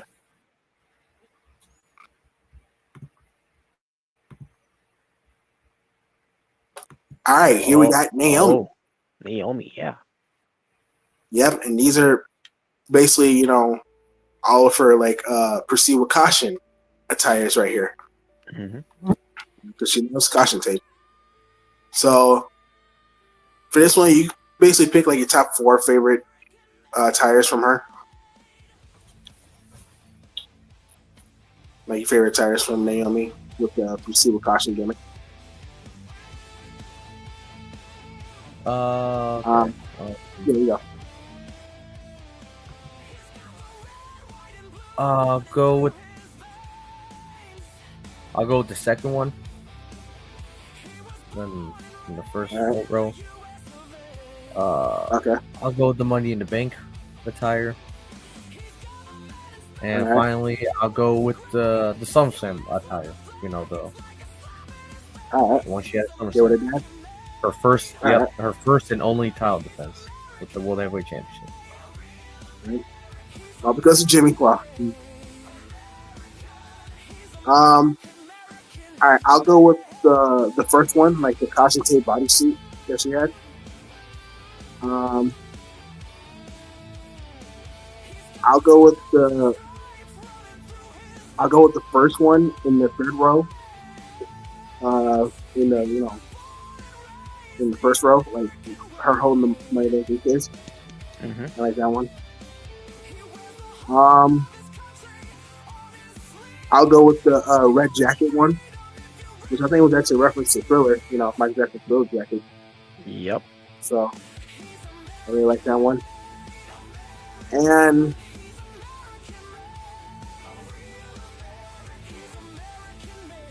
I'll go with the bodysuit with caution tape, the one that's next to the Nia one.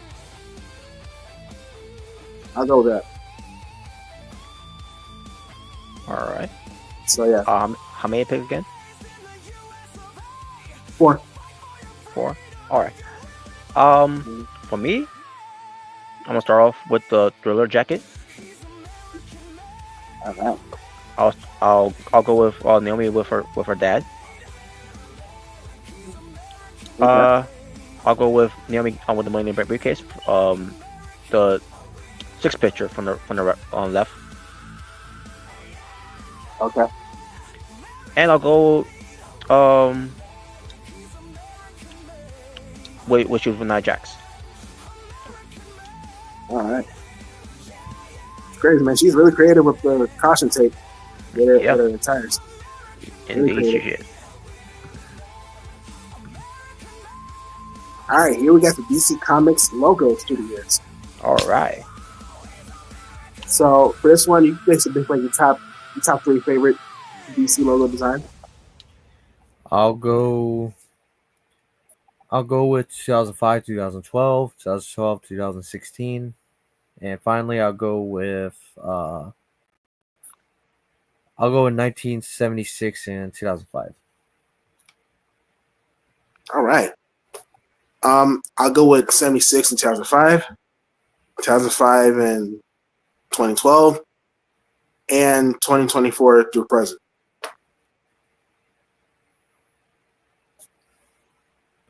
So you got to pick 3. All right, Robert. Yeah, you got to pick 3. All right. I'll go with 1974. I'll go with 2005. And I'll go with 2014. Oh, wait, 2024. Excuse me. All right, cool. All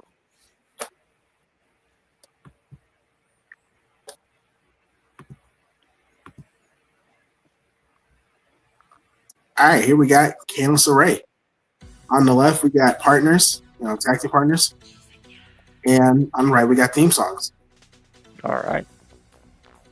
So for partners, you pick 2, and for theme songs, you pick 3. I'll go for partners. I'll go with The Way and Indy Hartwell. And All right. as far as theme song goes, you said theme songs 2 or 3? 3. I'll go with the Never Back Down, Wicked Enchantment from NXT. And I'll go with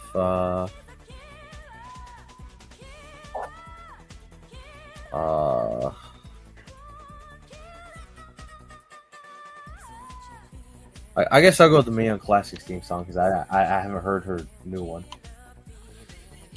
Okay. Same as yours for partners, The Way and Indy Hartwell. For theme songs, I'll go with Never Back Down, Wicked Enchantment, and Wicked Ways. All right. For me, I'll go with John Gargano and Candice LeRae. I'll go with Indy Hartwell and Candice LeRae. Fortunately, I can't say the Way because I wasn't really tuned in to see how the Way was. So they're really good together. They're really good. Yeah. But when it comes to Candice LeRae and John Gargano, even before they started having pair together in 2020, they were doing things even after that. Yeah, I mean before that, let's just say. Yeah. Now, music, I'll go with the Mae Young Classic. I'll go with Never Back Down, and I'll go with the Poison Pixie. When she returns, to WWE. On the main roster. All right. Yeah. Yeah, Wicked Ways. Yeah, that will go. Okay. Yeah. Cool. Sweet. There you go. Let's go to the next one. Who's next? What do you think I was doing? Wow.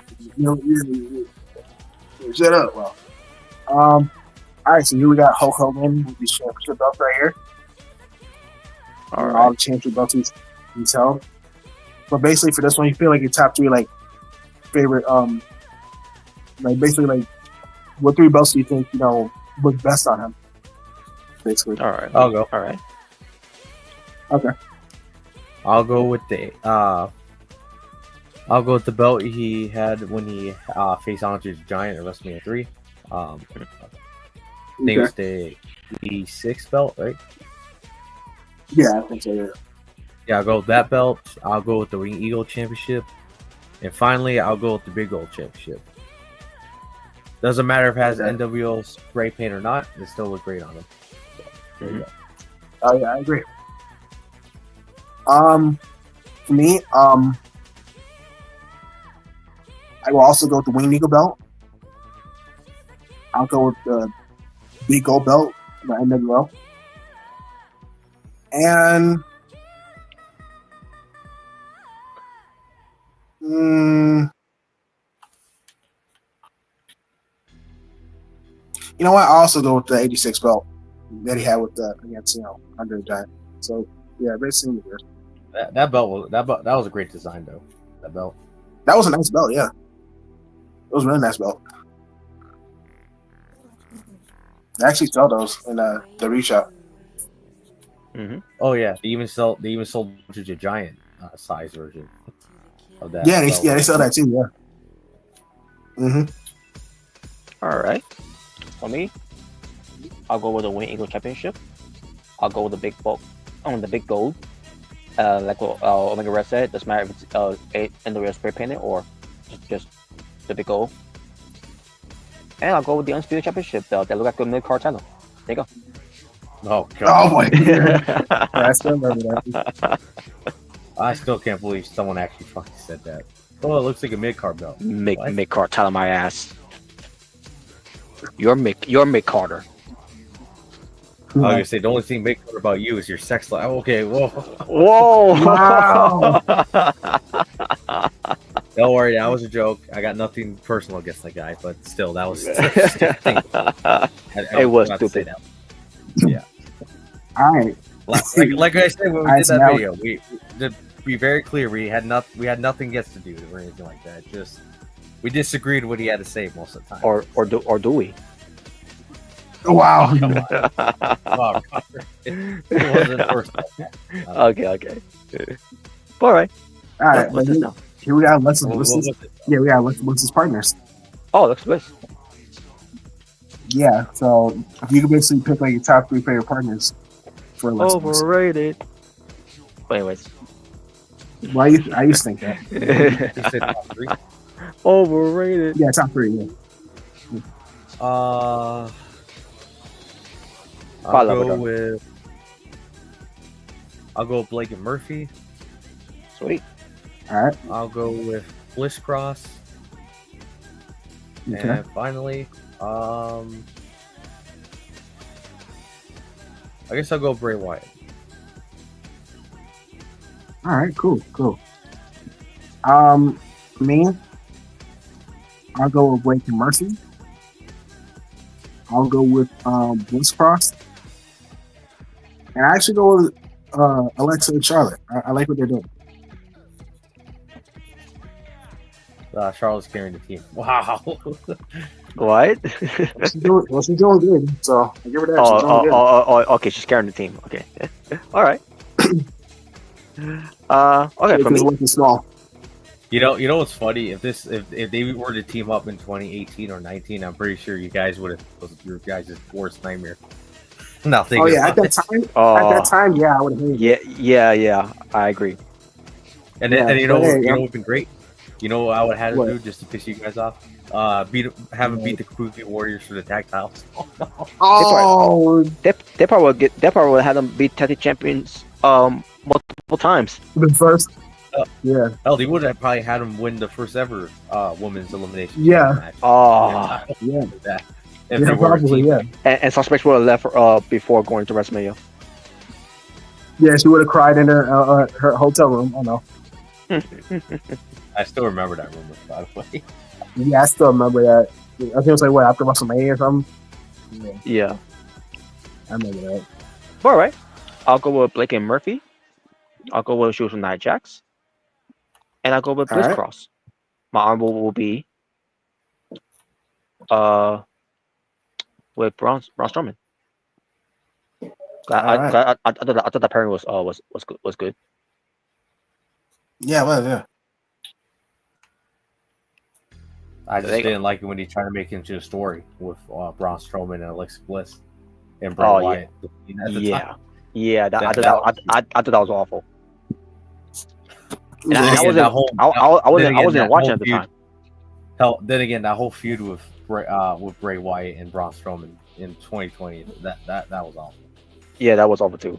And I wasn't watching at the time. Yeah, you guys remember that swamp fight match they had? Oh god, Oh, I remember saw clips of it. Like I saw clips it was bad. of that eye for an eye. yeah, God, it was the same night. Yeah, The fact that those two things happened on the same night is, oh my god. Yeah.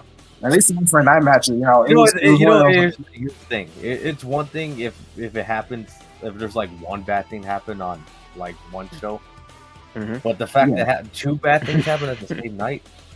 Oh, it didn't have, Yeah, like Raw Underground and the debut of Retribution. oh yeah, I forgot that was the same night. that was the same On the night. the same year. Well, obviously, yeah, same year, but I didn't know that was the same. Oh man. But anyways. All right, here we got the TNA World Championship. Basically, Yay! like all the different names. All the names. Yeah, so basically, yeah, we got all the names here. So basically, you can pick like your top 3 favorite names of the TNA Championship, TNA World Championship. Okay. I'll go with the TNA World Heavyweight Championship. Mhm. I'll go with Impact World Championship, and finally I'll go with the TNA World Championship. Same. All right. For me, I'm gonna go with the Unified GFW World Championship, Oh god. the GFW Global Championship. Yeah. With the license plate. Nah, seriously though. Oh, bumper Yeah, sticker. yeah. Nah, seriously though. Nah, I'm gonna go with the TNA World Heavyweight Championship, Impact World Championship, and TNA World Championship. Oh, so we all of us picked the same thing. All right. Yep. Hell yeah. Mm. TNA Wrestling. Cross the line. Yep. All right. Oh, this That is was- easy. That was CJ's thing. So yeah. All Release right, one, I'll go. retire one, and rehire one. Okay, I'll go. Release one, Cody Rhodes. Retire Of one. course. I'll go. I'll go Seth Rollins. He's starting to annoy me nowadays. I know it. I know it. As far as rehire one, I'll go Karrion Kross. All right. For me, release one. I'm sorry, but Yeet gotta go. I know Vince, but you know, I'm going him. Retire one. Jordan's gonna love this, but I'm gonna go Randy Orton. Wow. He had his time. You know, he's done good amount of stuff. I mean, he's getting there. And close, rehire one. Yeah, and rehire one. I'm also gonna go with Karrion Kross. All right. All right. For me, I don't see this happening for him because 3 of the 4 has already reached that goal. As much as I want him to see him be a world champion, ain't happening. So LA Knight, release him. Okay. Retire one. Obviously, Seth fuck you. Boring Rollins. Yeah. But yes, I'll go with him. And rehire one. I'm sorry, they don't deserve Karrion Kross. If they wanted Karrion Kross, they would have kept him. I'd say Adam Cole. Baby. Okay. They don't He deserve was Karrion definitely Kross. one of Triple H's guys. I mean, he was definitely one of Triple H's guys in NXT. So, Mhm. No, they're gonna have him debut in the main roster again. They're gonna have him face Logan Paul, and he's gonna lose. Oh god. oh no. Now they're going to name him Adam Boom. Oh boy. You know what's special about me? Yeah. They ring the bell. Yep. Wow. Even though Karrion Kross is not bad in the ring either, but okay. But anyways, all right. So this one is one of Jordan's. Basically, red pill is for the shows here, and the blue pill is for the shows here as well. Hey, look, Robert, Okay, we have your favorite show, NXT. Oh God! Oh wow. Degrassi. I just realized it. By the way, I am picking blue, even though I don't like Kim Possible, and Degrassi I thought was all right. You don't like Kim Possible? Nah, I Yes, never got into it. Get out. Wow. Now I'm going to Get go blue. Get blue out! too. Yeah, damn, if Robert hated Kim Possible, he's gonna love My Life as a Teenage Robot. Oh, I enjoyed that actually. But I did enjoy that. I just didn't like Kim Possible. I just don't get. I didn't get what was the hype behind that. Kim Possible, call me Rich Me if you want to reach me. Fuck out of here, that song. Jeez. Yeah, I'm pretty sure everyone's gonna give me hate now. I'll go blue pill. All right. So we all chose blue pill. All right, Jaybird, Jalen. Yeah. Yeah, I chose blue pill. Yeah, he said blue pill. JKP.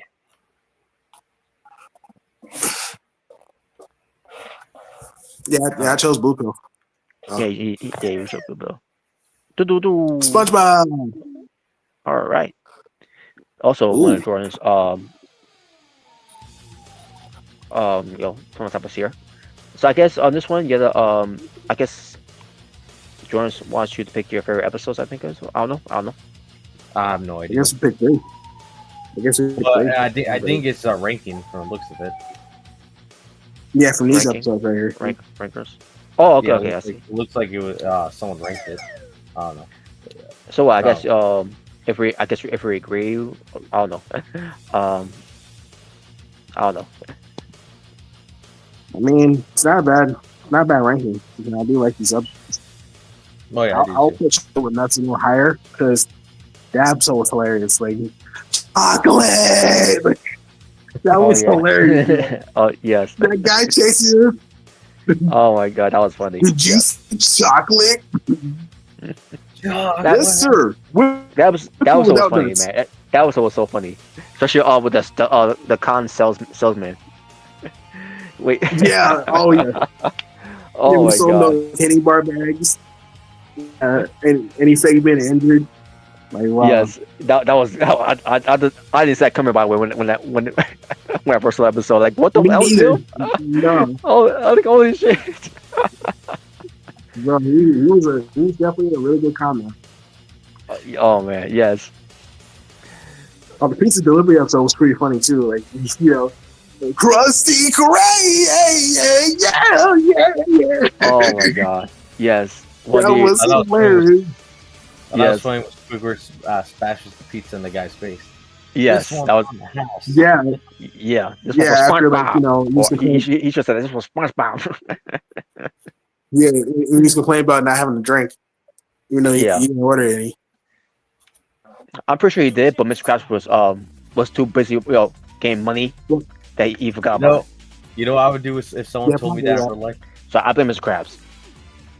You know, I would have done this. Told me that in real life, I would have said, "Man, how about you get your fat ass off the couch and go to the store and buy your own drink?" Yeah, exactly. Oh man, all for a drink that he didn't get. Damn, you must really want your Diet Coke. How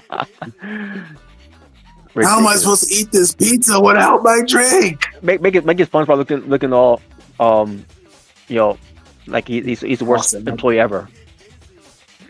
Like you call yourself a delivery boy? You don't care about the customer? Why are you buying like Sami? Dang, bro. Like, yeah, it so bad even Squidward felt bad, and he barely feels bad for SpongeBob. Exactly, yeah. He thought that was unnecessary, bro. Like, good time. So yeah. Oh, and the band geeks, by the way, that was great. Oh, that's classic. That's classic. In the sweet victory. Hell yeah. Remember when they wanted that in the Super Bowl and we didn't get it? Yeah, I wish they would have. Yeah, they had like a small like animation of SpongeBob, and it went to like some rapper. I don't even know who it was, but like. Yeah, basically a nobody. Yeah, there you go. Nobody. They just teased us. I mean, I don't remember who the rapper was, so. I don't even remember who it was either, but yeah, I remember that, and I was like, oh, that was a little disappointing. I actually wish it was kind of like a live performance at the Super Bowl. Yeah. Now, just something to hype up the fans before the game started. Mm-hmm. Yeah. Hey, but at least we got Jelly Roll singing the national anthem, I guess, that year. Yeah. Which Jelly Roll always does a great job. So yes, he does. All right, I guess that's better than Travis Scott. Yes, but yeah, even I guess Post Malone at one point did the national anthem for one of the NFL games, and he did a better job than Travis Scott ever did for any of us. Post Malone's great. Yeah. Yes, he is. All right, so I guess that's it with this. Yeah. I think that's pretty much it. All right, sweet. All right, and this one is about the pick who does the best. Who you think is the best pipe bomb promo guy? Oh, pipe bomb guy. Wow, that's easy. CM Punk. For me, I was gonna say CM Punk is easily number one for me. CM Punk as well. Second place would be MJF. Oh, yep. Yeah, same thing. Did after what was it after? Was it Double or Nothing? Yeah. Yo, to Tony Khan. Yeah, You say, you fucking Mark. yeah, that one. Yeah.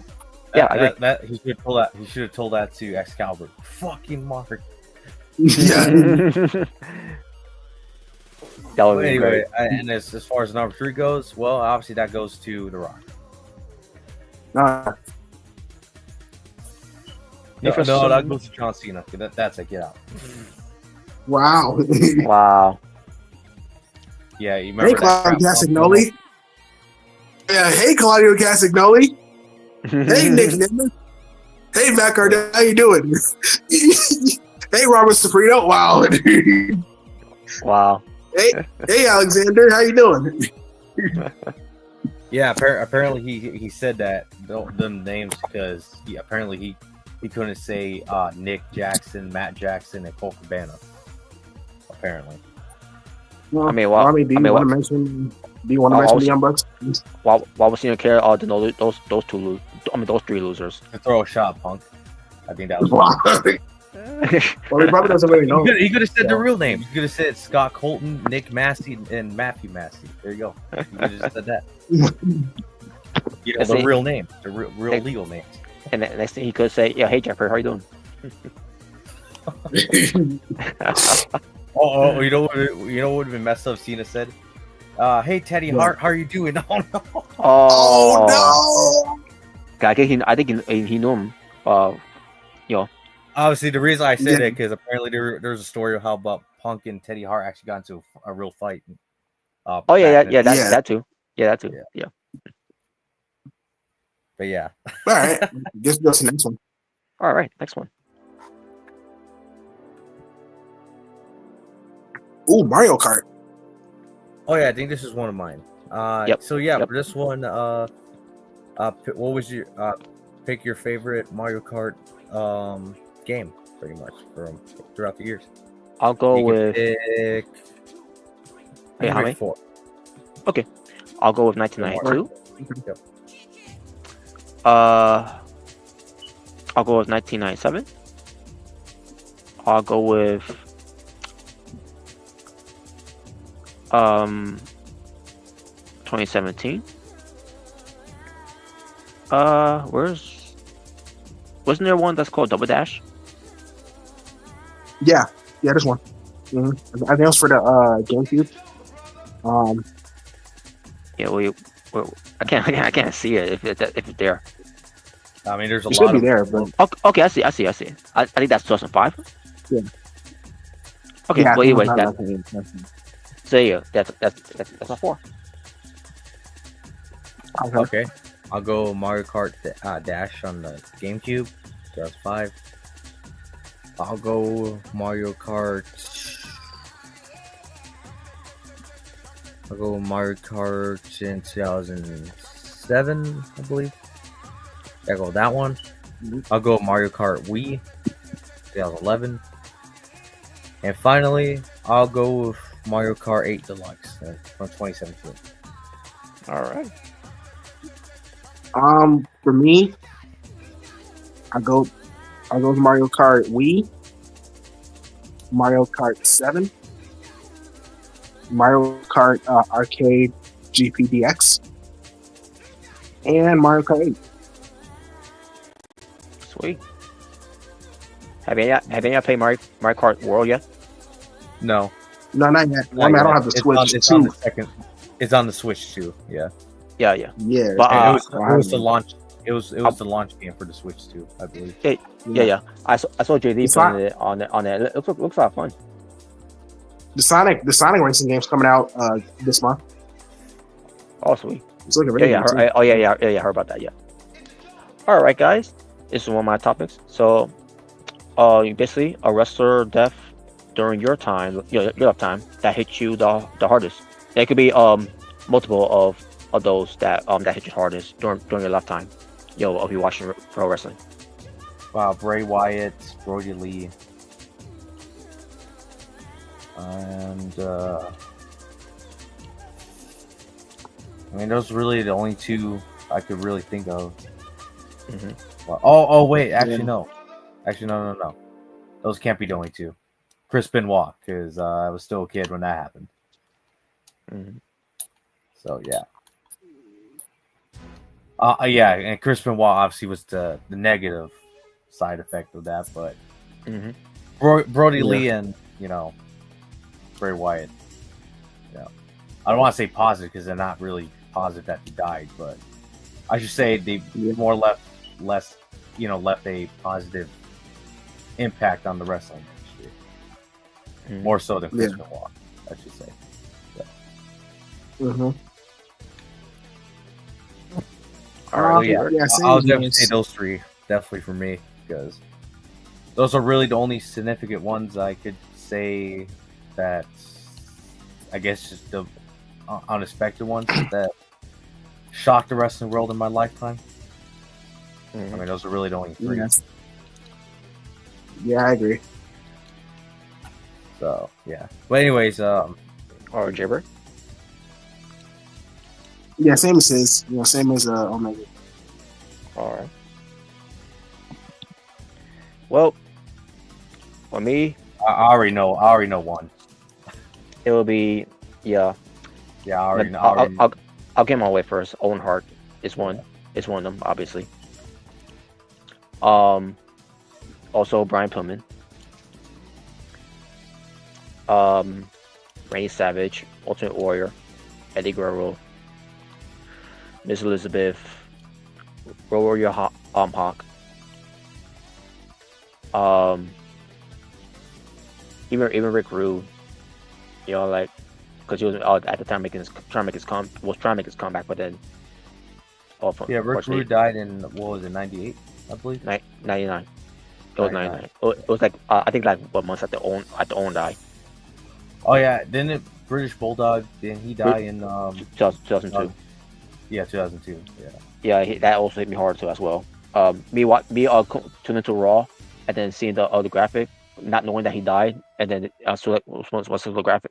Basically saw a first the video package first, and then seeing the graphic afterwards, and that really hit me right there. Like I can't believe it, he's gone. One of the sad ones now thinking about that WWE didn't even acknowledge because there was a lot of deaths during when I was a kid growing up that WWE didn't even acknowledge. Umaga's, mhm, Big Daddy V's. test, except on the website, but Yeah, um, I don't know. Umaga felt like should have at least gotten a 10-bell salute, in my opinion. yeah, but Bam Bam Bigelow, Mike Awesome.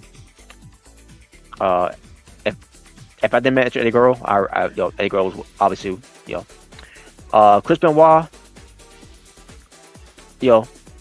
especially on that night, but after having I feel more so for Nancy, who was known as Woman, during my all that time watching her in WCW as a manager for the Four Horsemen.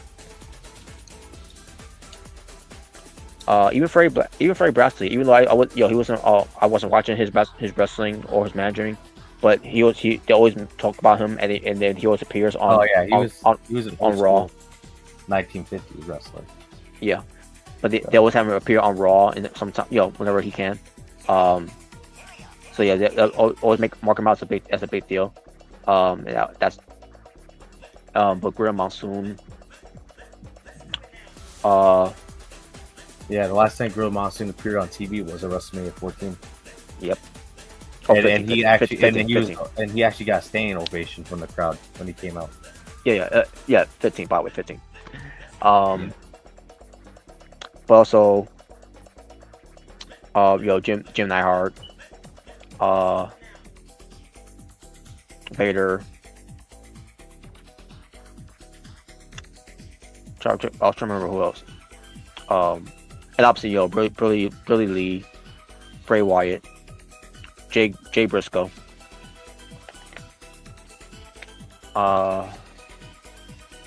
Terry Funk. Yeah, Terry Funk was one as well. I just remember one too. Jimmy Rave. Jimmy Rave, yeah, that was sad. Daphne, Ashley, But yeah, there you go. I'll be here. I'll be here for talk about. But yeah, yeah, even Razor Ramon and Roddy Piper and Dusty Rhodes. Even especially Mr. Perfect too. See, I could. But anyways, but the next one here. Well, what comes to the greatest wrestlers that never held a world championship in WWE. So, all these guys, on this picture, who you think are the 4 people that at least should hold on to the world championship title in WWE?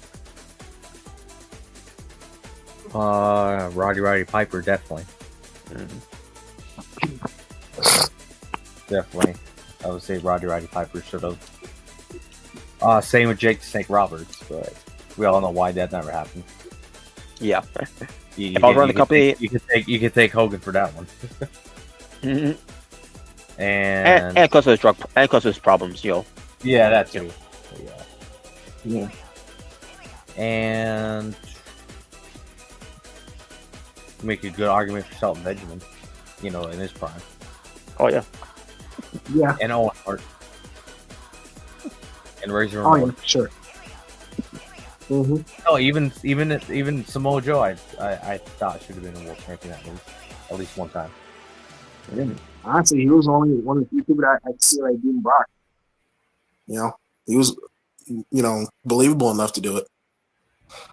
Yeah. Shinsuke, I still think Shinsuke should have won against Jinder Mahal. Oh yeah, obviously. Mm-hmm. By the way, I love how you have all these guys here, and you see Tonga Loa in the top corner. Yeah, you see Tonga Loa there. Yeah. I didn't realize that. Holy shit! What the hell? That's hilarious. Tonga. Yeah, he should have won it, but I'm surprised. I'm surprised he got a. Yeah, I'm surprised he got Carlito here. I was expecting him here. I like Carlito. He's a good wrestler. I can't see him as world champion though. Well, based on the book, especially when he came back. Yeah. Same with Wade Barrett. I'm like, I like Wade Barrett, but I can't really see him as a world champion either. I mean, he could have been, but then he got too injured prone. Probably, yeah, but not.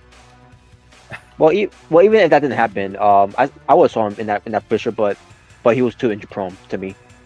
Yeah, you can't trust someone who's that was also the problem. Yeah, that was also the problem. And yes, I know Samoa Joe was injury prone too, but when his feud with Lesnar, that's what they should have won the title. Yeah, I agree.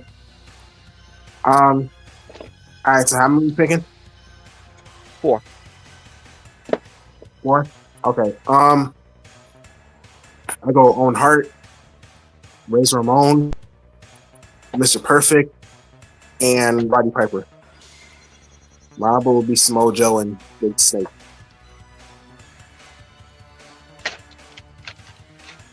All right. So yeah, I already went, so it's Rob's turn. So for me, it will be Roddy Piper, Mr. Perfect, Samoa Joe, and Owen Hart. Yeah, especially with the black he get. Oh yeah. The Black Heart. Even even in 94 where they could have put the belt on them. Yeah. And then Brecco could have just and Brecco could have just won it back. Yeah. Mm-hmm. Or what I would have done, instead of doing what they did, with Bob Backlund winning the belt as Survivor Series, just like days later or a week later to a house show, where Diesel takes the belt from him in a matter of seconds. I would have Owen Hart, won a title from Brett. And if you still wanted to do the squash match, for Diesel to win the belt, you could Owen Hart could would have done that for Diesel. Now now I don't know how it will work with Owen Hart being a prankster. Well, how if you would try to screw it up on purpose though, because he was known for that. I feel like that would have worked just because people definitely at that time Owen Hart's heel death, people probably did want to see him get his ass kicked. So Yeah, that's true. Yeah, he would have sold it too. Like he would have Oh, sold it. Like I was robbed of the title. I wasn't ready. I all right, had something in my eye. go ahead, Jordan. What up? So, Jordan.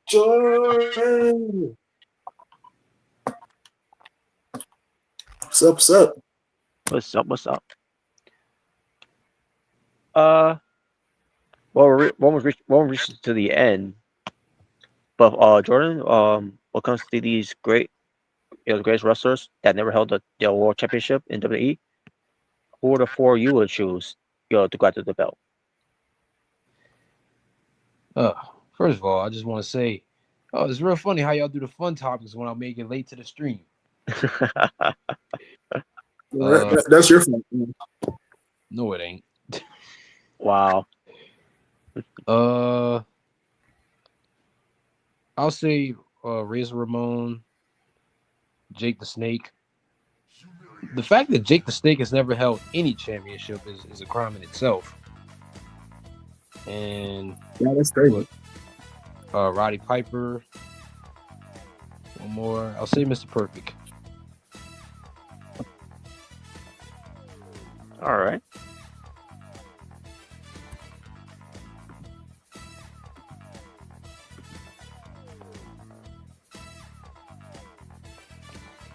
All right, so this is the final one, unfortunately, for you, Jordan. But so what comes to this? Which room will you want to be in? I'll go with room that's 3. easy. Wait, I'm going room 2. Oh, I said room 3. I'll go with room 5. Wait, what? John Cena, Randy Orton. Whoa! What? Whoa! Calm down. Calm down. It ain't easy to be Irish. Well, Jordan said he would go to room 5, so that's when I said so. John Cena, Randy Orton. That's the wrong Jordan, bro. Wrong Jordan. Wow. Wrong one.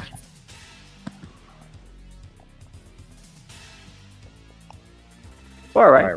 But I'll go with room 2.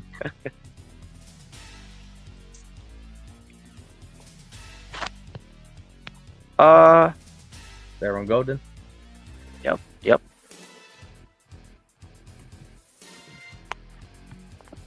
And there you go. For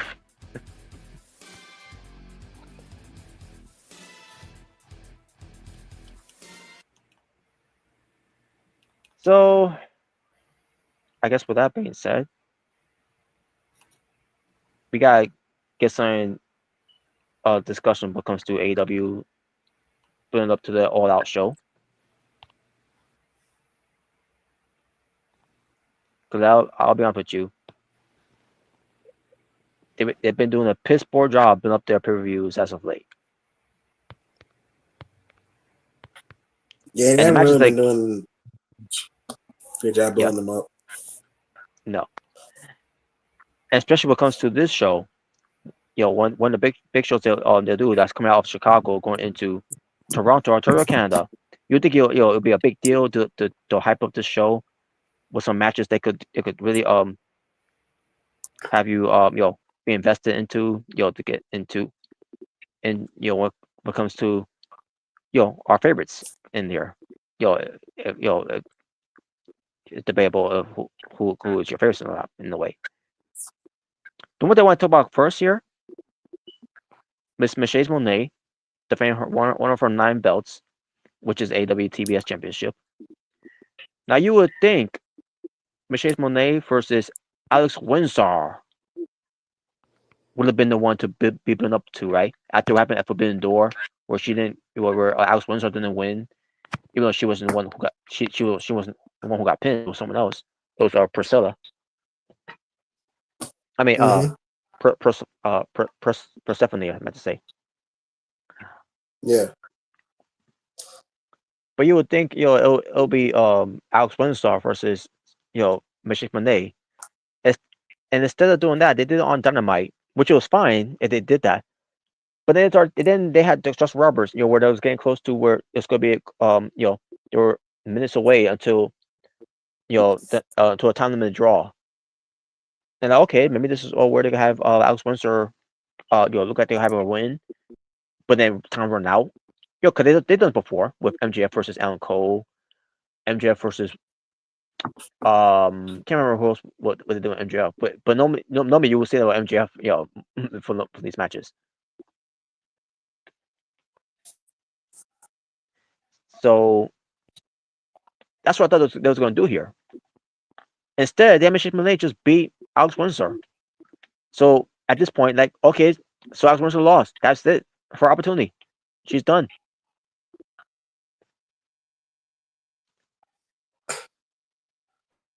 So Mrs. Monet went after Alex Windsor because Alex Windsor was standing for handshake, and then she's like, nope. She may flip the ball forever. I can't remember. That's what happened. And then I was obviously Windsor did not take that lightly. Went after her, and then that's when they started fighting, and then Mrs. Monet got the better of her. And we hear the familiar music, which I was fine with for her returning, of Riho. Yep, Casper. Oh yeah, Casper was hope Cat's doing well.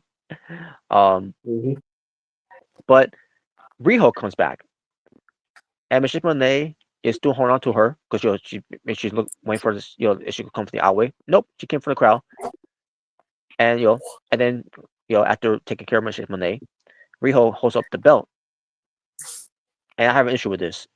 I don't have an issue with her returning. I think it's great that she's back. I'm glad she's back because it's been since over a year, since last year of July, I think it was. So she had that injury that she suffered against in the match against Lady Frost, which was on Collision, by the way. Which by the way, it was her debut match on Collision. I'm talking about Riho. Debut on Collision, I should say, because of it, and then she, her debut match on Collision, she got hurt, but she still finished the match though. So yeah, there's no issue with me or seeing Riho returning. I'm glad she's back. I'm glad she's doing well. My issue is that why she's getting a shot of Vitala when she hasn't been on television.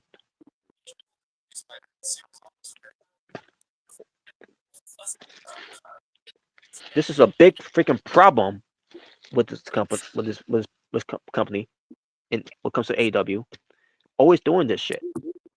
You would think they'll have her be in the in the matches they love to do all the time. Their eliminator championship match, whatever they do, where it's called. What comes to the no contendership, whatever. Yeah. But no, they didn't want to do that. Instead, she shows up, attacks Miss Monet. She grabs the belt. She wants it. What's the turn kind of do? Wherever, it's official. And it's not like he made it official. He just had to rush it by plugging it like he always does. When it comes to the graphics showing up, there you go, boom, announced right there for All Out. And why was this done? Because wow.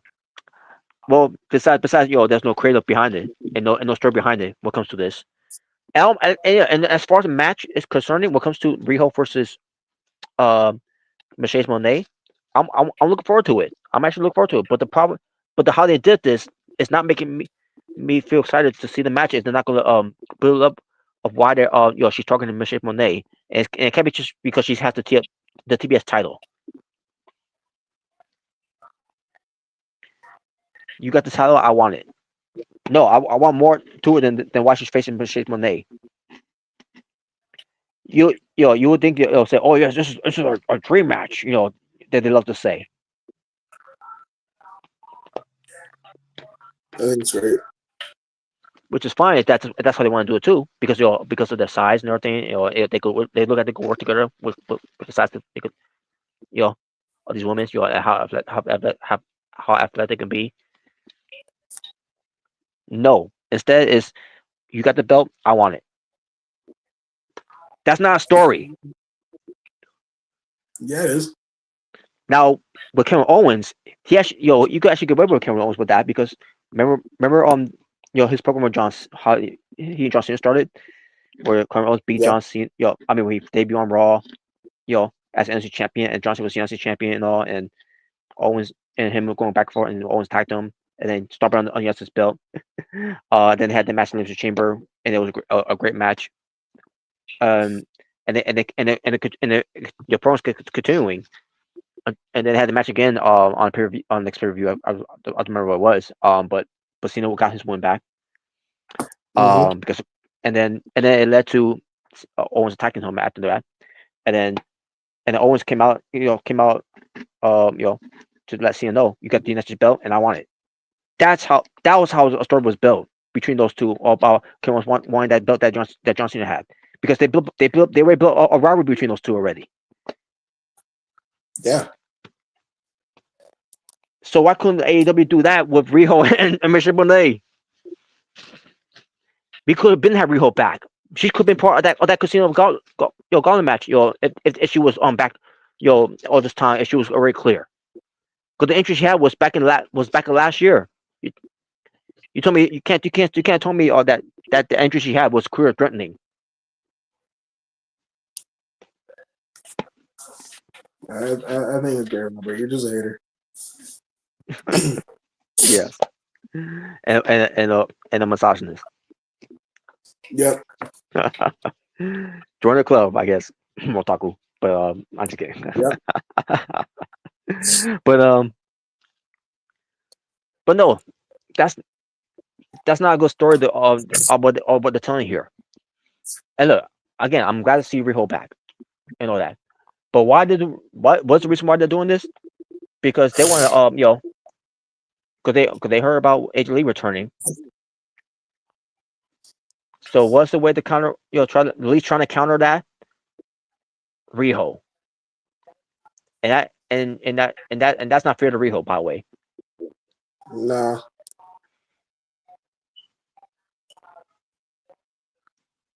But I'm sorry I'm sorry, Riho, but Tony Khan, Riho is not your AJ Lee of AEW. No. You could have had an AJ Lee there, but you fucked it up. Yep. And for what? For the young fucks? For Coco Cabana? For Jack Perry? Yeah.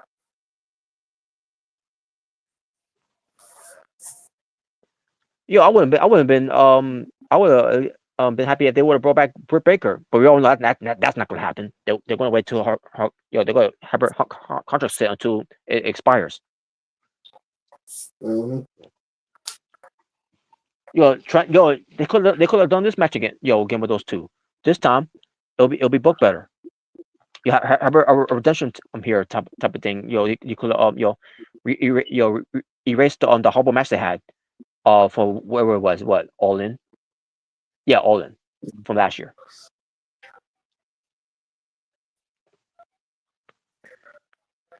So yeah, so that's one of the match that is already a fail right there. By the way, that is already a fail. Will the match be good? I believe it will. But the build-up they're going to do this with this is going to suck, because it's going to be all about Mrricanjay dancing with her belts and everything, like a hole and everything. CEO. That's good. That's good. That's good. New thing now. CEO. Wow. She's holding herself with all those belts. And some of them are no one cares about it either way, because no one's ever heard all those belts that she's got. Oh yeah. Another match though is a trios match. I guess you could say they're trying to build up some story with this one, with the Hurt Syndicate against Ricochet and the Gates of Tragedy. And again, I will continue about calling them that the Gates of Tragedy, because it's a tragedy because it's a tragedy how they've been booking them, and now all of a sudden they're with Ricochet. You think the booking is gonna be any better? No, because they still lost the tournament. And you think by having them costing the Earth Syndicate on the titles, it's gonna make it any better? they're gonna lose. They're not winning. They're not gonna beat the Hurt Syndicate. They're gonna lose. Yeah, exactly. Unless the reports is true, if the Hurt Syndicate, he wants the case of tragedy to win, over on the Hurt Syndicate. This is your opportunity. Had them beat them. Not Ricochet getting the win, by the way. Fuck him getting the win. He fucking sucks.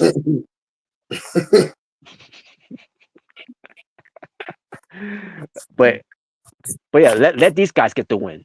Instead of Rico bitch. He's not going anywhere in AEW anyways. Yeah, well. The only place he's going is the exit door. You're just a hater. Oh man. But yeah, but have you heard about Ricochet's reasoning why he went after the Hurt Syndicate from Forbidden Door? Well, I remember I saw like a little clip of him like showing, like he holding his phone and like showing, what happened with him and the Hurt Syndicate, like, when they basically embarrassed him. So I saw that, like, basically showing why he did what he did, reminding, the viewers, what they did to him, basically. So that's all I know. Well, besides that, he said this goes beyond what happened between this happened before AEW and everything. So I'm like, so wait, in WWE, what the whole thing where Cedric Alexander turned on Ricochet? Oh yeah, because that did happen. Is that what you're talking about? Like what? Cedric Alexander is not there. Well, he may not be there, but you're the reason why he turned his back on me. Like it'll be one thing if Cedric is in AEW and they could follow with that story, but he's not there. He's not. He ain't gonna be there because there's still issues with Tony Khan and his wife. Yeah, he's crossing the line in TNA now. So exactly, and about it, I see it's coming about with Cedric in TNA. He's gonna turn heel. On Leon Slater. Okay. I can see that coming from my. I can see it coming from my way. He's Aren't they having a match? Or did they already have a match already? Yeah, they already did. And he lost that match. But he volunteered himself and Leon Slater to be tag team to face the Hardys, which Leon Slater was indifferent a little bit because he knows the Hardys are his big influence. Leon Slater. Mm-hmm. So yeah, I definitely see it's going to be at least a heel turn, and they had a great match with the Hardys, but they lost though because it was for tag titles. Because of course it wasn't going to win, but which is fine. It's a good story there where it's such a it's trying to I don't know what he's trying to do. When it comes to Leon Slater, maybe try to sabotage him, whatever. It's not that, whatever. I don't know. But it's going to lead to a turn heel. So.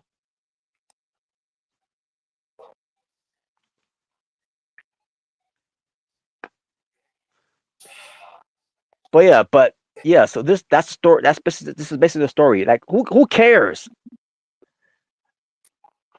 I do. All you have to do is just do the story. What happened with Ricochet? That even though it's 8 months later, which is still stupid.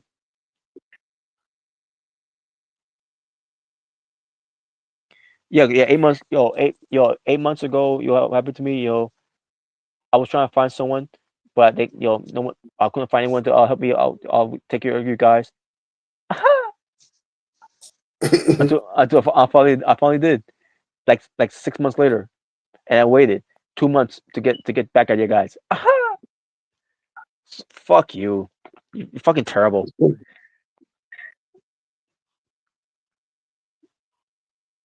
But anyways, but yeah, this is the match is gonna do what MVP by way wrestling, but he said, I think on Dynamite, he said he'll lace up his boots, and then I said, which John Cena could lace up his fucking boots? Hey,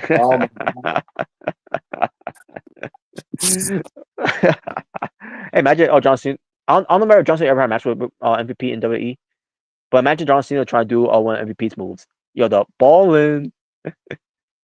Instead of doing a final shuffle, and actually hit a move on, with his elbow drop and everything, instead of doing with the missing the fist with the final shuffle he always does.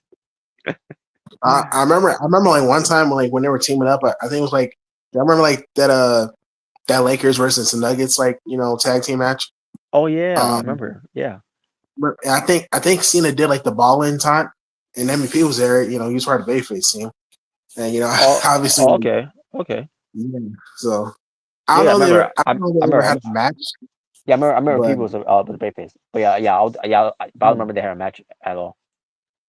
yeah, I remember that though. Oh yeah, I remember they never did because Cena was already gone from to go to Raw, and I think MVP didn't come into 2006. Yeah, he didn't come in 2006, and Johnson was already on Raw at the in 2005. So Yeah, yes, they never had a match together unless they had a match at the house show. I don't know, who knows. But either way, uh, now the other match, MJF versus Mark Briscoe, which a match to be announced, and which means it could be whatever type of match it could be. So I guess Mark Briscoe didn't win the match against Kyle Fletcher on Collision. Oh, I'm sorry, not Kyle Fletcher.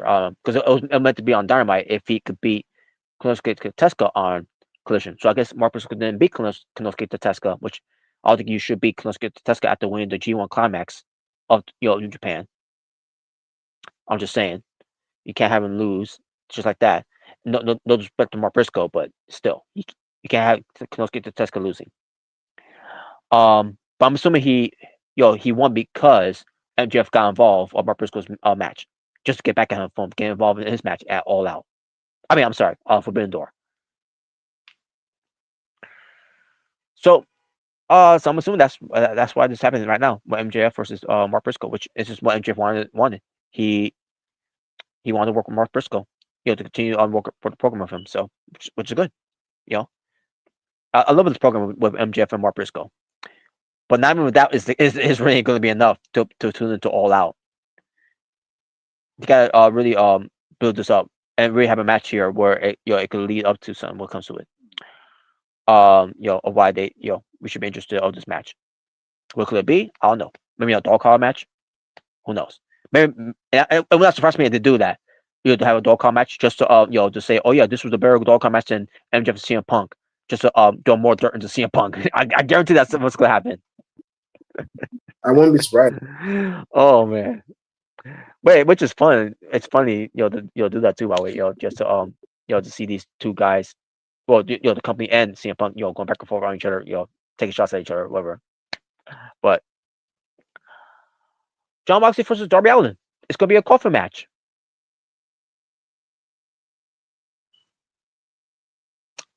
Yeah. That should be fun. Oh yeah. Expect to And see most likely forks. gory. Yeah, Yep. yeah. Expect to see forks involved, real glass involved.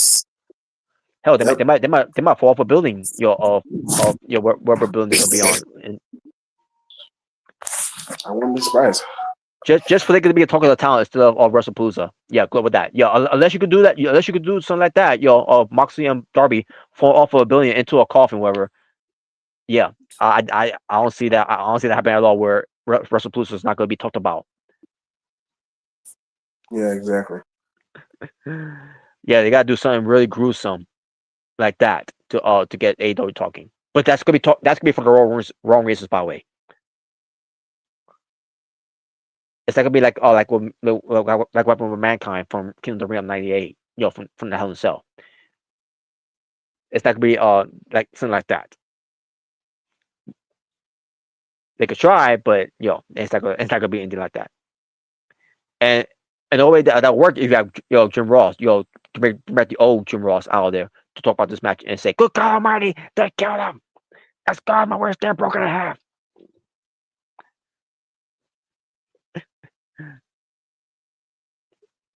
We need to get some help.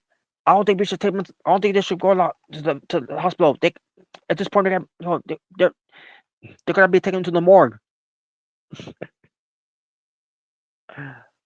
Anyways, there you go. Uh, AEW just made a decision here when it comes to what they're going to do with Timeless Tony Storm to defend her AEW Women's World Championship. Because we're wondering, who could be her next opponent, right? Well, not only we know who's going to be her opponent, now we know who's going to be her opponents. Okay. Because now it's going to be a 4-way match involving Tekla, who's been wrestling mostly on Collision. And yes, she has been winning matches on Collision, but still, the main, the flagship show that should be focusing on more is Dynamite. But what do I know?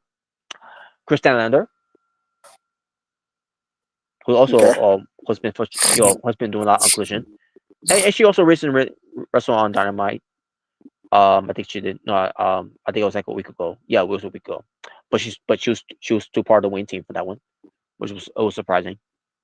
I thought she was gonna lose along with Cameron, your Holly Cameron, I should say, and Jamie Hayter. Yep. I think that was too soon because Jamie Hayter was supposed to be in this program with Tekla, which again Tekla is involved. But if you want to give this thing with Jamie Hayter versus Timeless Tony Storm, it could build up like leading up to maybe someone later in the year, like maybe for Full Gear, instead of doing it right now. Because you got Jamie Hayter try to get revenge on Tekla for having with her. But nope, they decided to not do that. So yeah, 4-way match for the AEW Women's World Championship.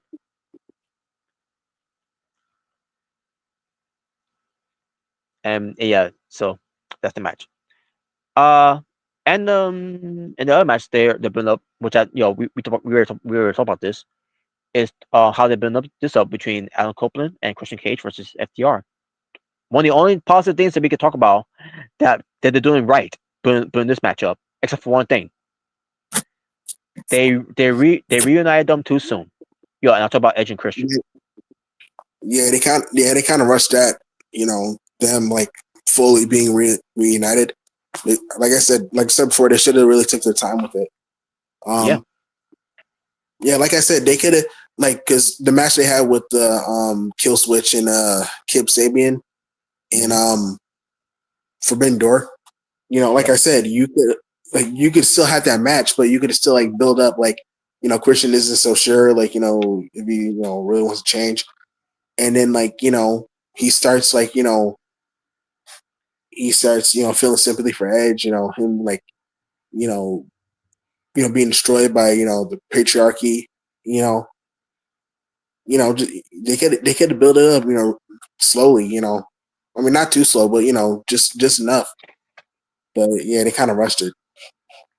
Cameron, I'm pretty sure it's been done a lot in wrestling before, but the one that always comes to mind to me will be for Survivor Series of 1992, where originally was supposed to be Warrior and Savage, the Ultimate Maniacs against Ric Flair and Razor Ramon, but we don't know why because War was gone because he failed the drug test, whatever they took, and they was gone at that time too, and on top of that, War was always difficult to work with. And that was the time when Bulldog was the current champion, and he had to take it off him and give it to Shawn Michaels. And then with Warrior's case again, it was supposed to be the Ultimate Maniacs against Flair and Razor, but then Warrior got released too as well. So who was the solution? Which they were on building up at one point where it comes to what it was going to Mr. Perfect, and they decided to just go with Mr. Perfect early of him turning babyface, where he decided because Macho Man was seasoned, he wants he's not just want a partner, he wants a perfect partner. If you all know who that is, when it comes to being perfect, and that is Mr. Perfect. And Perfect was laughing at it. Person was like, get out of here. What do you want me to be a partner for? That why do you think I would agree to be your partner or thing? And Bobby Heenan was basically talking down about it, and then saying Perfect. His only role is to be a consultant, and being in the background and everything. Basically, burying him. That's his position is. He's not wrestling no more. He can't do it anymore. And that really got him perfect nerves and all that. And then he finally and he finally agreed to be the partner of Savage, which it did let him stopping him for making a decision, and he perfect got up, basically got him by his tie weaver and everything, and then pour war on him, embarrassing him. So perfect turn babyface, but we weren't sure if he was babyface until we got to Survivor Series, and then he was teaming up with Savage against Razor and Flair, and then perfect at one point was leaving, but then he saw Savage fighting Flair and Razor alone. And then he's really thinking, should I go back and all? And it's just basically trying to get the crowds to get into it for crowds really to get for crowds say perfect go back and he did, he went back, and then from there he was a complete baby face. Yep. So that so that they could have done with of a Christian Cage because I'm not saying with the story they did. I'm saying what can the match itself. What Purple was doing. He was leaving. That forget this. I'm not like I don't want any part of this no more. And then he could have went back. And again, I'll bring this up again. It wasn't during the match, but because at this point it was no contest. Edge and Chris Jericho signed with Team WWE against the Nexus. That Raw show, the Gum show named SummerSlam. Edge, it was Edge who told Chris Jericho. At first Chris Jericho said, let's get out here, and then Edge stops, and then Jericho stopped a little bit, and then Edge's like, hey, let's go help him. Yeah. So that was that it could be something like that they could have done with it, but no, they instead they did it their way, but which was still fine with how they did it, but at the same time, still the point is, folks, they did it was too soon. It was too soon to reunite them,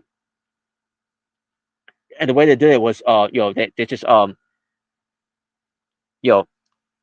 did it while had no cut promos at each other first before they did it.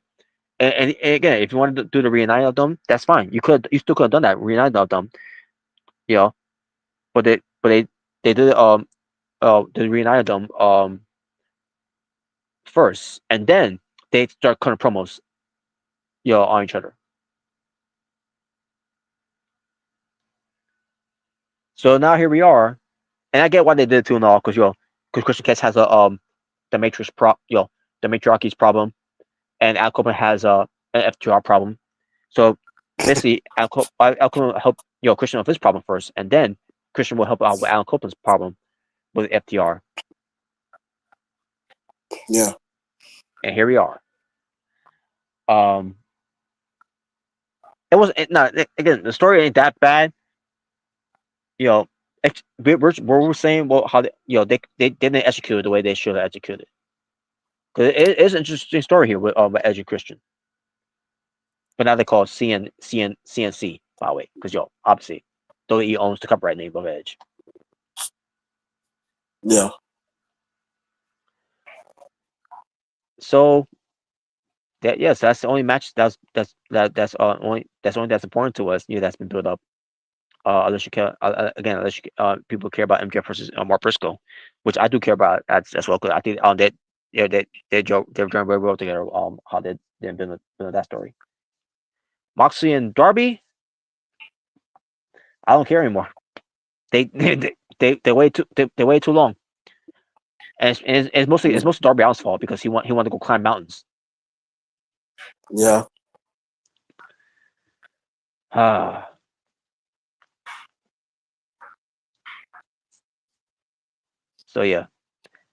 AEW, are they really trying to go all out with this show? All out and that's gonna be in Toronto? Not so much, because you won't have Swerve, he's gone. You don't have Will Ospreay, he's gone. And now you won't have Kenny Omega, who's from Canada, and now he's gone. Oh dang. It's one of those things that he's taking time off, I guess, because he's banged up. I don't know how badly, but that sucks. Yeah, that sucks. Yeah, he's not gonna be in his hometown for a big show, like one of AEW's big shows. So yeah, And yeah. I CNC mean, and CNC can only do so much. yeah. I mean, it's already bad enough, at least for AEW, that WWE's counter programming them. But the fact that they're actually doing a better job building up their show than they are, it's not helping them. It's not helping their case at all either. No. Like for Russ Palooza, like it feels like it's gonna be a big show, like with the match they got, that they're building up so far. Well, yes. Yeah. But for AEW, like, yeah, like besides like FTR versus, Cope and Cage, that's really the only like real build that I'm interested in, you know. Hmm. I mean, I'm excited for like I'm excited to see like Moxley versus, Darby, like their match. Hmm. But it's just I'm just kind of sick of the whole Death Rider thing, I just want it to end. Yeah. So, And you based on what know, they're doing with teasing not only Dan Garcia but Chris Stanlander, they're not looking to end this at all. They want to continue with this, but adding more members. yeah. Unless they're pulling the whole like, like the Blackpool Combat Club becoming the Death Riders and, you know, I don't know, maybe having Daniel and Chris Statlander, they join and it becomes a different faction. I don't know. But I mean, like basically kicking them out, and yeah, yeah, I don't know. yeah. I mean, that'd be ridiculous too. By the way, you kicked out Brian Danielson, and what they once called Blackpool Combat Club, and now they're Death Riders because of John Moxley, and then John Moxley get kicked out, and they might call it Sony S now. Like, I don't know. Yeah, basically, yeah. But yeah, it's just the build up for AEW has not really been good. It's been almost non existent, really. Yeah, For most of these matches. exactly. Especially the women's world championship match. I didn't even know how that was built up. I'm I pretty sure didn't it was know on. until you. Yeah, I'm pretty sure it was on Collision. That Well, that that's part. explains a That's lot. part. Not only what that match, but also I'm pretty sure it was also announced with MJF and Mark Briscoe on there as well, based on what happened. I'm assuming that MJF got involved of Mark Briscoe's match against Konosuke, because the match was Konosuke versus Mark Briscoe, and if Mark Briscoe can beat Konosuke, he gets a shot at the TNT title against Kyle Fletcher. Which, well, I guess that's not happening. Okay, I don't know. Nope. If he lost, but if let me check the results of it. Since I watch Collision anyways.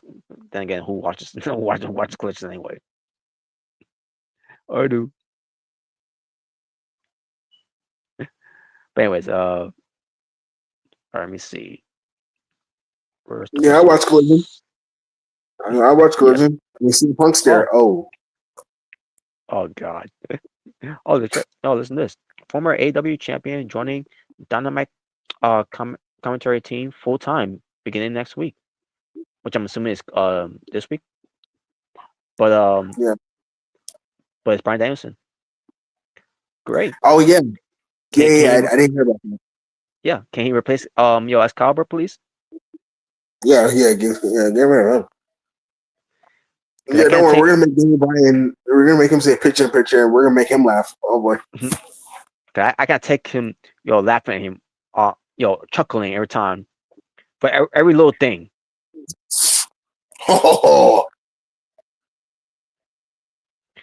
Oh, Collision better than Dynamite. Uh, yeah, for whoever who watches. Jamie needs to win. Yeah. I Hey, I don't mind her winning, but I don't think it's gonna happen on that show. So, if anything, I think Tekla will take the pinfall, because why not? Or maybe Christiana will take the pinfall. But if Jamie here gets the pinfall, that's bullshit. But but I don't see her winning either. Um, but anyways, let me see the other results here. Oh yeah, I forgot. They also built John Moxley versus Dan Garcia again. And guess what? Moxley wins again.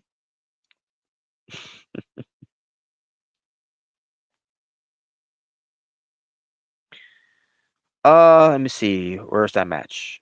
Oh, the Dynamite Kid's nephew was there. Oh, of course, he was teaming. Oh, okay, he was teaming with Adam Priest. Against against FTR. Spoiler: FTR win. So there you go.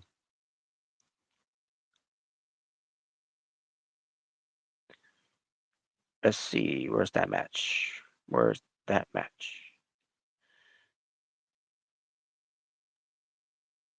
Did I skip it? Okay, here we go. Mark Briscoe, Konosuke Tetsuya, who won that match? Konosuke won, and let me see. Yep, I was right. MJF got involved in the match. That's why Mark Briscoe lost the match.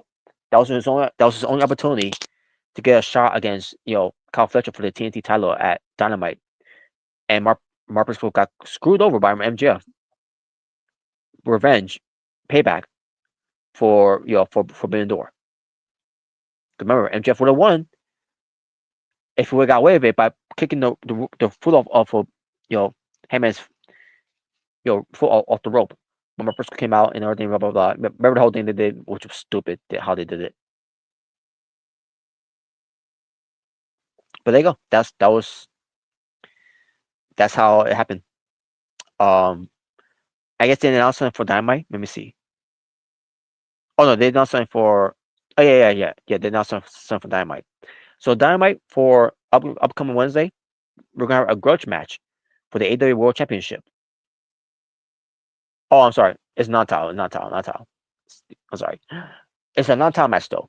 AEW World Champion Heyman Adam Page in a grudge match against Josh Alexander. Gee, I wonder who's gonna win that. Who's gonna win that match? The Walking Weapon. Close. You would think he'll win, but no.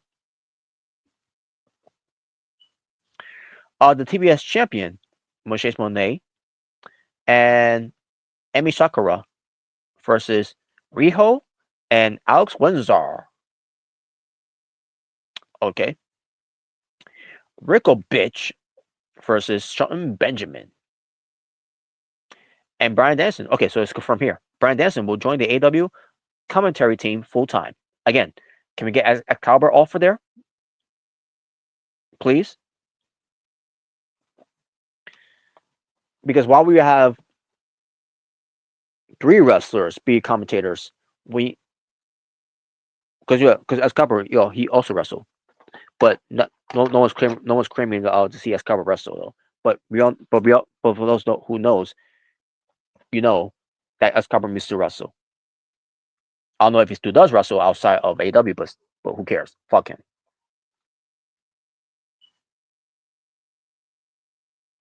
But you got Taz, a former wrestler who can't do it anymore. Obviously, you got Brand Danson, who, I guess he's at this point semi-retired. And they got Excalibur, who I guess who chose not to wrestle anymore. Whatever, I don't know. Again, I don't know. I don't care. And you got Tony Schiavone. So unless Tony Schiavone's getting replaced with Bryan Danielson, and it's gonna be those guys. When comes to Bryan Danielson, Excalibur, and Taz and Bryan Danielson will carry the commentary, while Excalibur continues to chuckle a lot of everything that he sees on TV because he thinks by chuckling stuff that he sees on in front of him when it comes to a wrestling match, he thinks it's fucking funny. Fuck him. It's fucking garbage.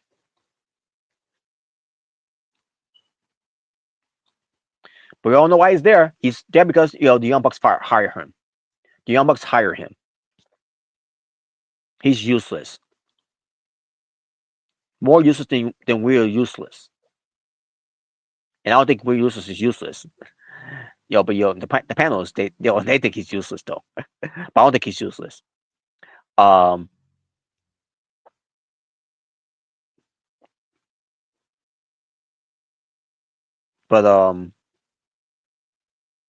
either way, I haven't watched TNA. When it comes to what they did on Dynamite. I mean, Dynamite. I'm talking about TNA Impact. I got to watch that show. But speaking of TNA, let me see if there's any updates about Victory Road, because it's gonna be on September 26th of 2025. Oh, so far we got matches announced here. All right, cool. But I'm not gonna say it right now because I want to see I want to see TNA Impact first. So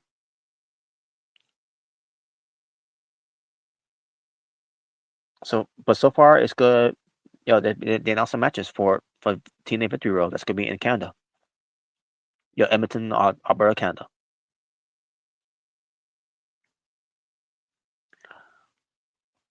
Let me see if this match is announced for Worlds Collide Vegas, because that'll be next week on September 12th, 2025. All right, here we go. We got some matches. So we got a Lucha Showdown. I'm sorry, a Lucha Showcase, I should say. 8-man tag team match that will feature La Parca, Masquerita Sangrana, Nitro Hamburgerista, and Octagon Jr. versus the LWO of Cruz del Toro, Joaquin Wild, Lindsay Dorado, and Mini Abismo Negro. I have no idea who that is. To be honest with you, I can care less. If it's not Microman, then I don't care. I was grabbing on Microman, but not the person himself, but just the guy, the character himself, I should say. Fatal 4-way match for the AAA Latin American Championship, which is held by El Higo del Dr. Wagner Jr. to take on Dragon Lee. Oh no. It's all Eagle Ethan Page, who I loathe. My God. I had no idea he was going to be part of the show. But here he is in living color.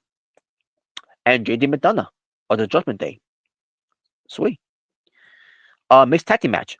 The Judgment Day, Finn Balor, and Roxanne Perez with Raquel Rodriguez at ringside to take on Lola Vice and Mr. Iguana.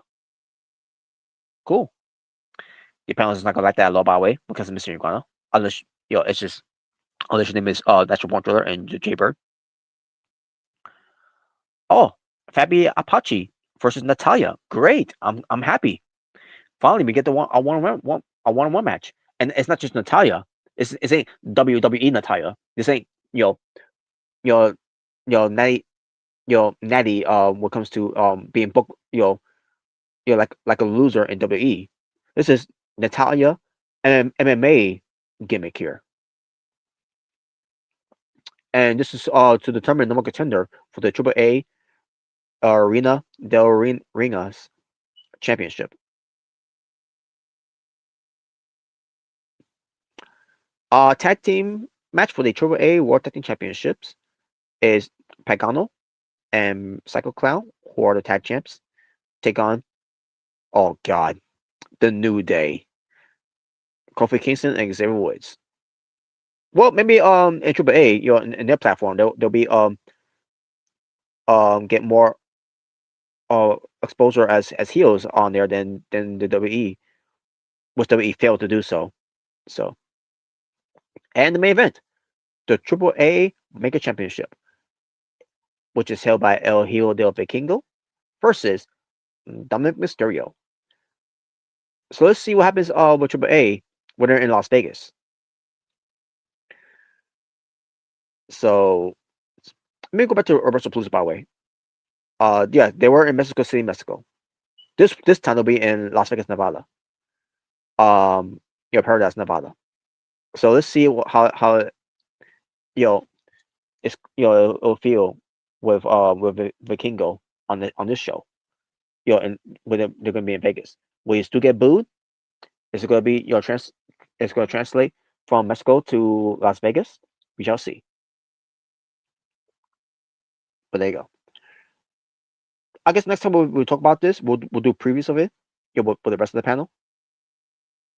But let's see what else we could talk about here. If any other cards are when it comes to any updates of it.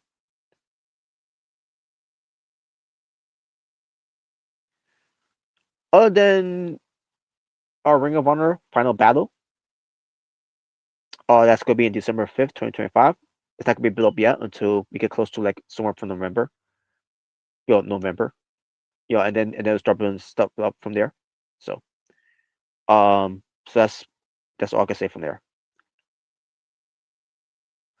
Uh the next show for NXT will be when it comes to your premium live event will be Halloween Havoc on October 25th, 2025.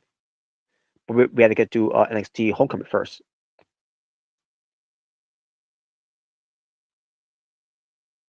But this will be on also on Netflix too, by the way. Now I don't know if they mean like internationally for the international people, but it doesn't say it's just gonna be international. Maybe it's on Netflix too as well. I don't know. We shall see. But one more, folks.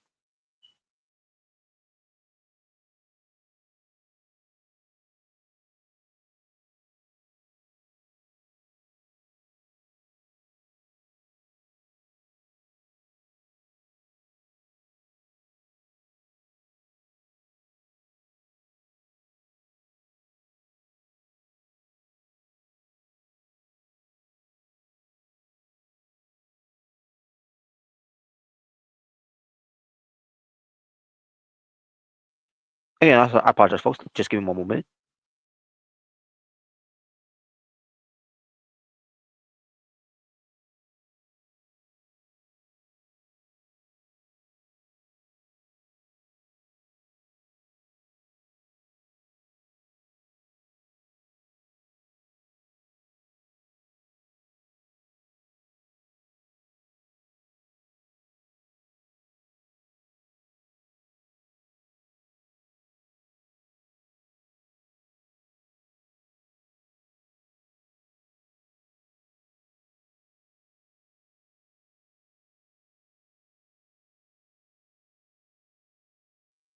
I apologize, folks. I'm back.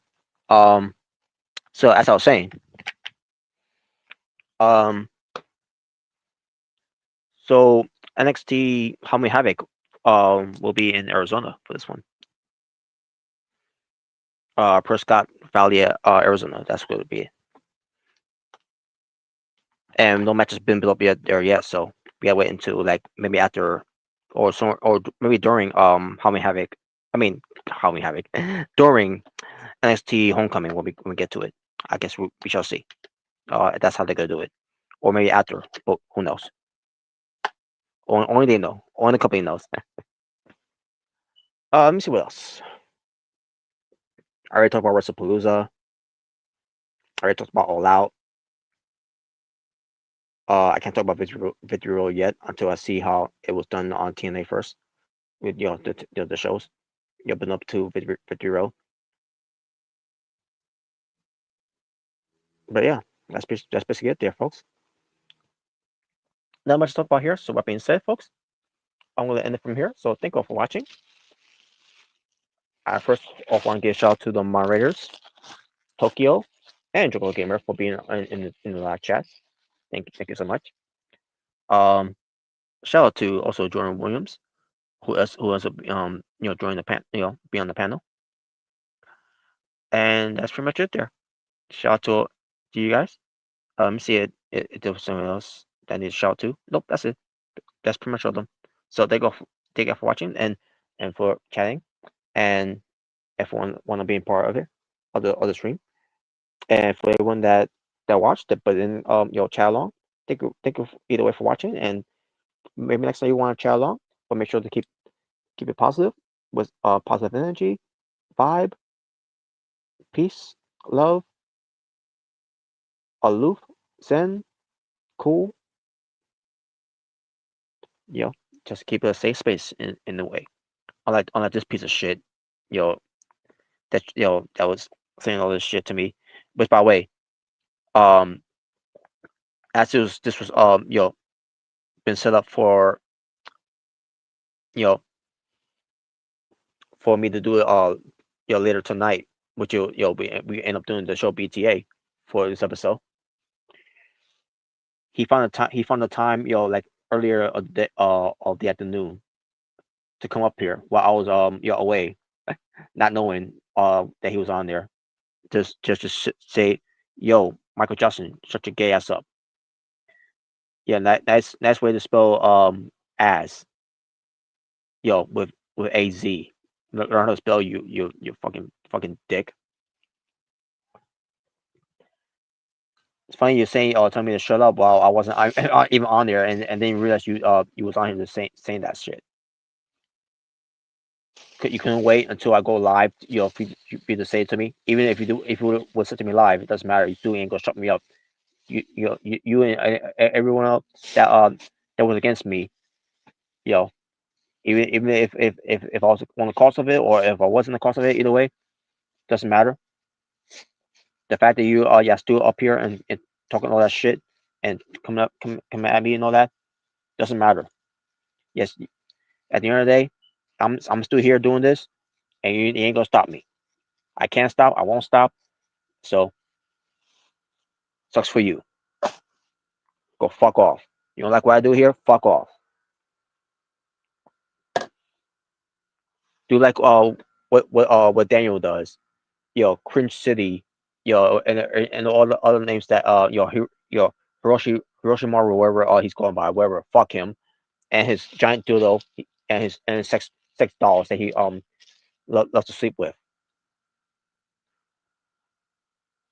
And that's all I gotta say.